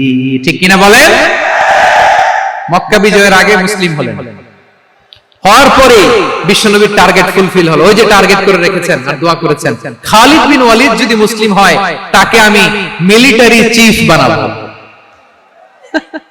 ওনাকে আযান শিখান নাই, ওনারে কান ধরে নামাজের এই মাথা থেকে ওই মাথা আনান নাই, ফিকহি কোরআনের সূক্ষ্ম তাফসীর ওনারে শিখান নাই, অ্যাম্বাসেডর বানান নাই। বিষ্ণু ইসলাম ওনাকে সামরিক অভিযানে প্রেরণ করেছেন। সামরিক অভিযানে তিনি প্রেরণ করেছেন। ওনার জীবদ্দশায় ওনার নেতৃত্বে যতগুলো যুদ্ধ হয়েছে, একটা যুদ্ধেও তিনি পরাজয় বরণ করেন না। ওমর ফারুকের সময়কালে তিনি চিফ অফ মুসলিম মিলিটারি, মানে মুসলিম সেনাপতি হয়েছেন। যশোর আওয়াজ করো, ঠিক কিনা বলো? সেনাপতি, মুসলিম সেনাপতি। তাহলে কিভাবে হিউম্যান রিসোর্স ব্যবহার করতে হয় গোটা বিশ্ব আমার নবীর কাছ থেকে শিখে নাও। খালিদ বিন ওয়ালিদ, ওনাকে বিশ্বনবী একটা উপাধি দিয়েছেন।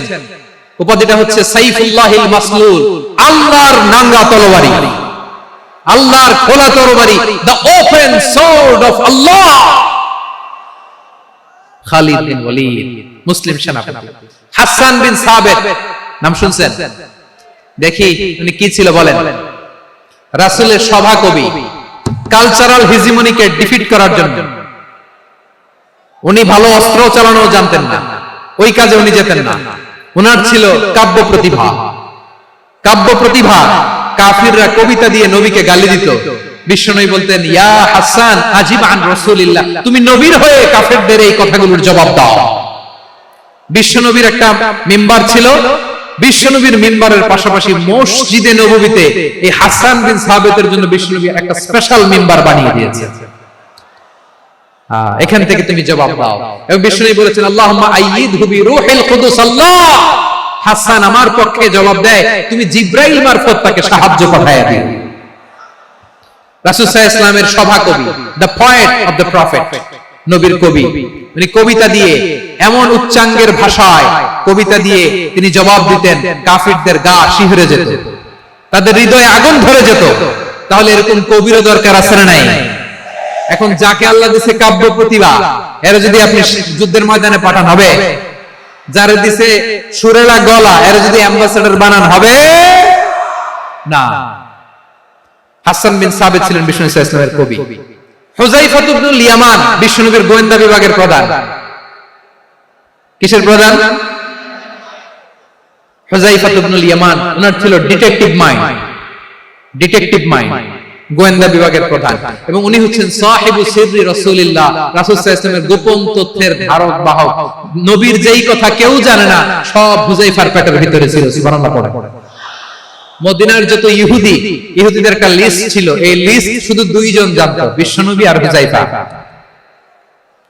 সুবহানাল্লাহ পড়বেন না? তাহলে ওনাকে কোন দায়িত্ব দিছে? কোন বিভাগ? যশোর। আওয়াজ করো, কোন বিভাগ? গোয়েন্দা বিভাগের হেড ছিল।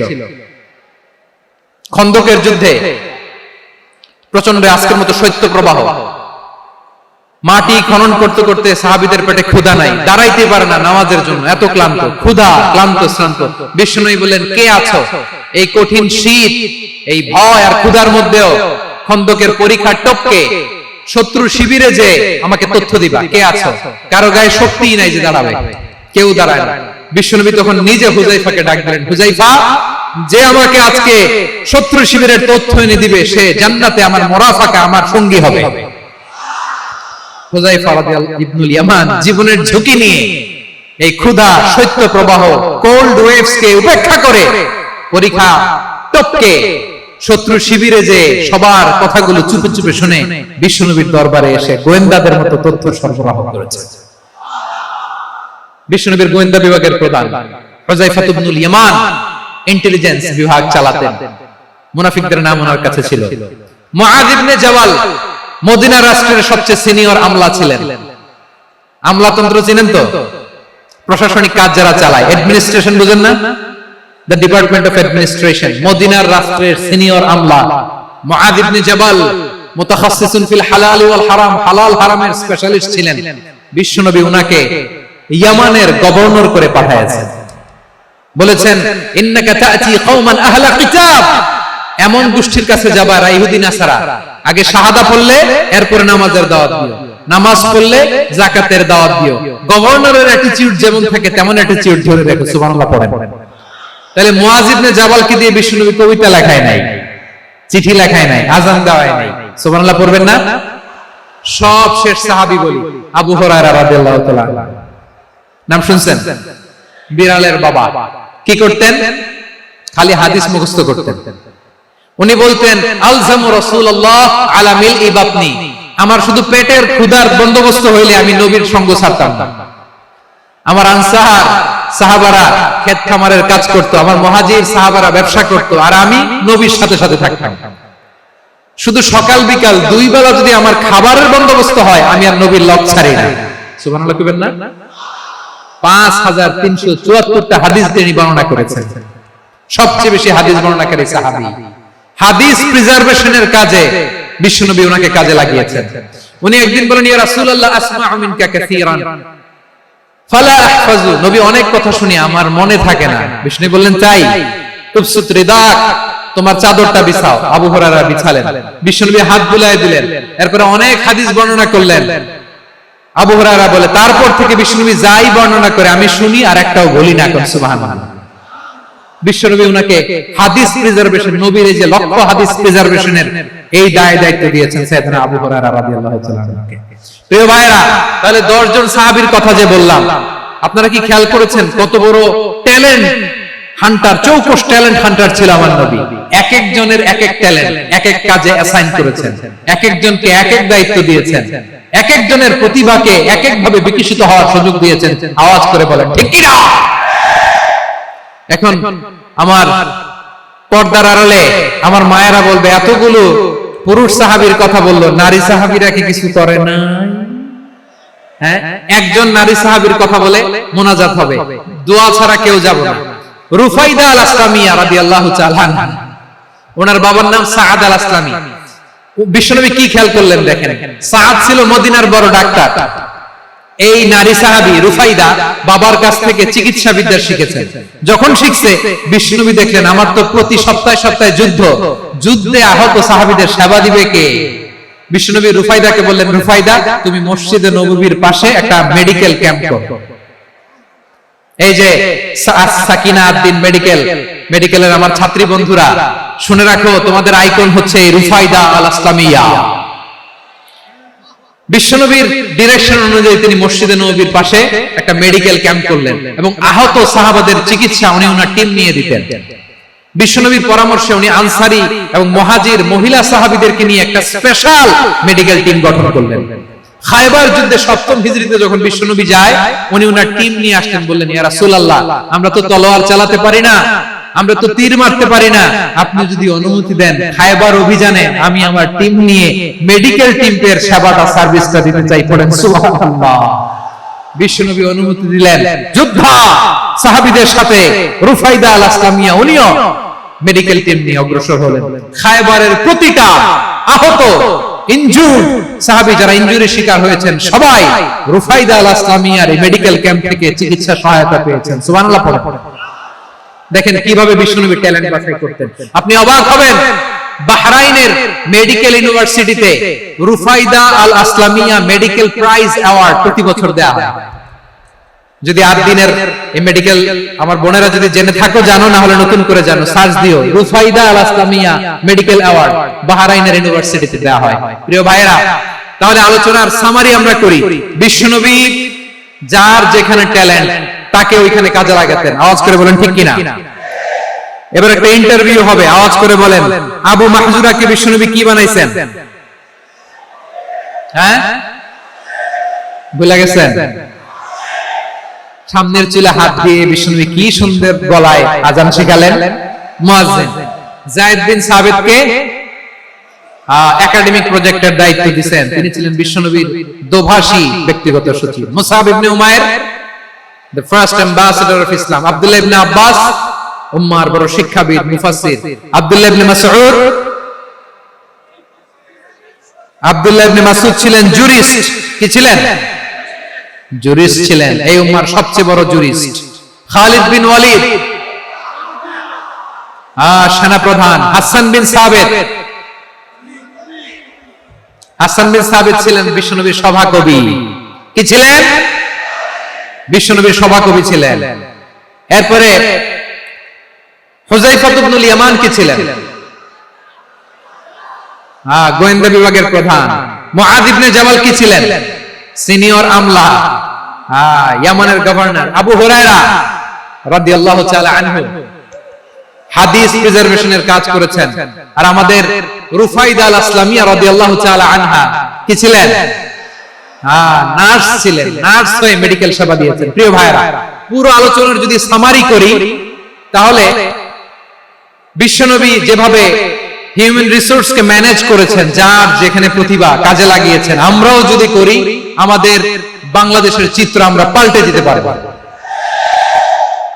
আমরা শুরুতে শুনেছি মানুষের আছে অসীম সম্ভাবনা, প্রতিটা মানুষ অনন্য, যত্ন নিলে, যথাযথ পরিচর্যা করলে মানুষ বিশ্ব জয় করতে পারে। ঠিক কিনা? আমাদের হাফেজে কোরআনের সামনে দাঁড়াতে পারে এমন কোন হাফেজে কোরআন আল্লাহর জমিনে জন্ম হয় না। গোটা বিশ্ব কাঁপিয়ে তারা সেরা, আমাদের ক্রিকেটাররা সেরা, আমাদের তৈরি পোশাক শিল্প সেরা, এরকম অনেক অনেক সেরা জিনিস আছে। আমরা এগুলোর নার্চারিং করতে পারি না, পরিচর্যা করতে পারি না, সঠিক তারবিয়াতের অভাব। তাহলে মানুষের অসীম সম্ভাবনাকে কাজে লাগাতে হবে। ঠিক কিনা বলেন? ইউনুস গভর্নমেন্টকে আমি বলবো, অল্প সময়ের জন্য আপনারা এসেছেন, সংস্কারও করতে হবে, আবার নির্বাচনও করতে হবে। সব সংস্কার হতে করতে পারবেন না, যতটুকু পারবেন এর মধ্যে আমাদের যে হিউজ ম্যান পাওয়ার, আমাদের যে মানব সম্পদ, হিউম্যান রিসোর্স, এটাকে ডেভেলপ করে আপনাদের যেতে হবে। যেটা পারবেন না সেটাকে পরবর্তী নির্বাচিত গভর্নমেন্টের কাছে রেখে যেতে হবে, যে তারা যেন করে।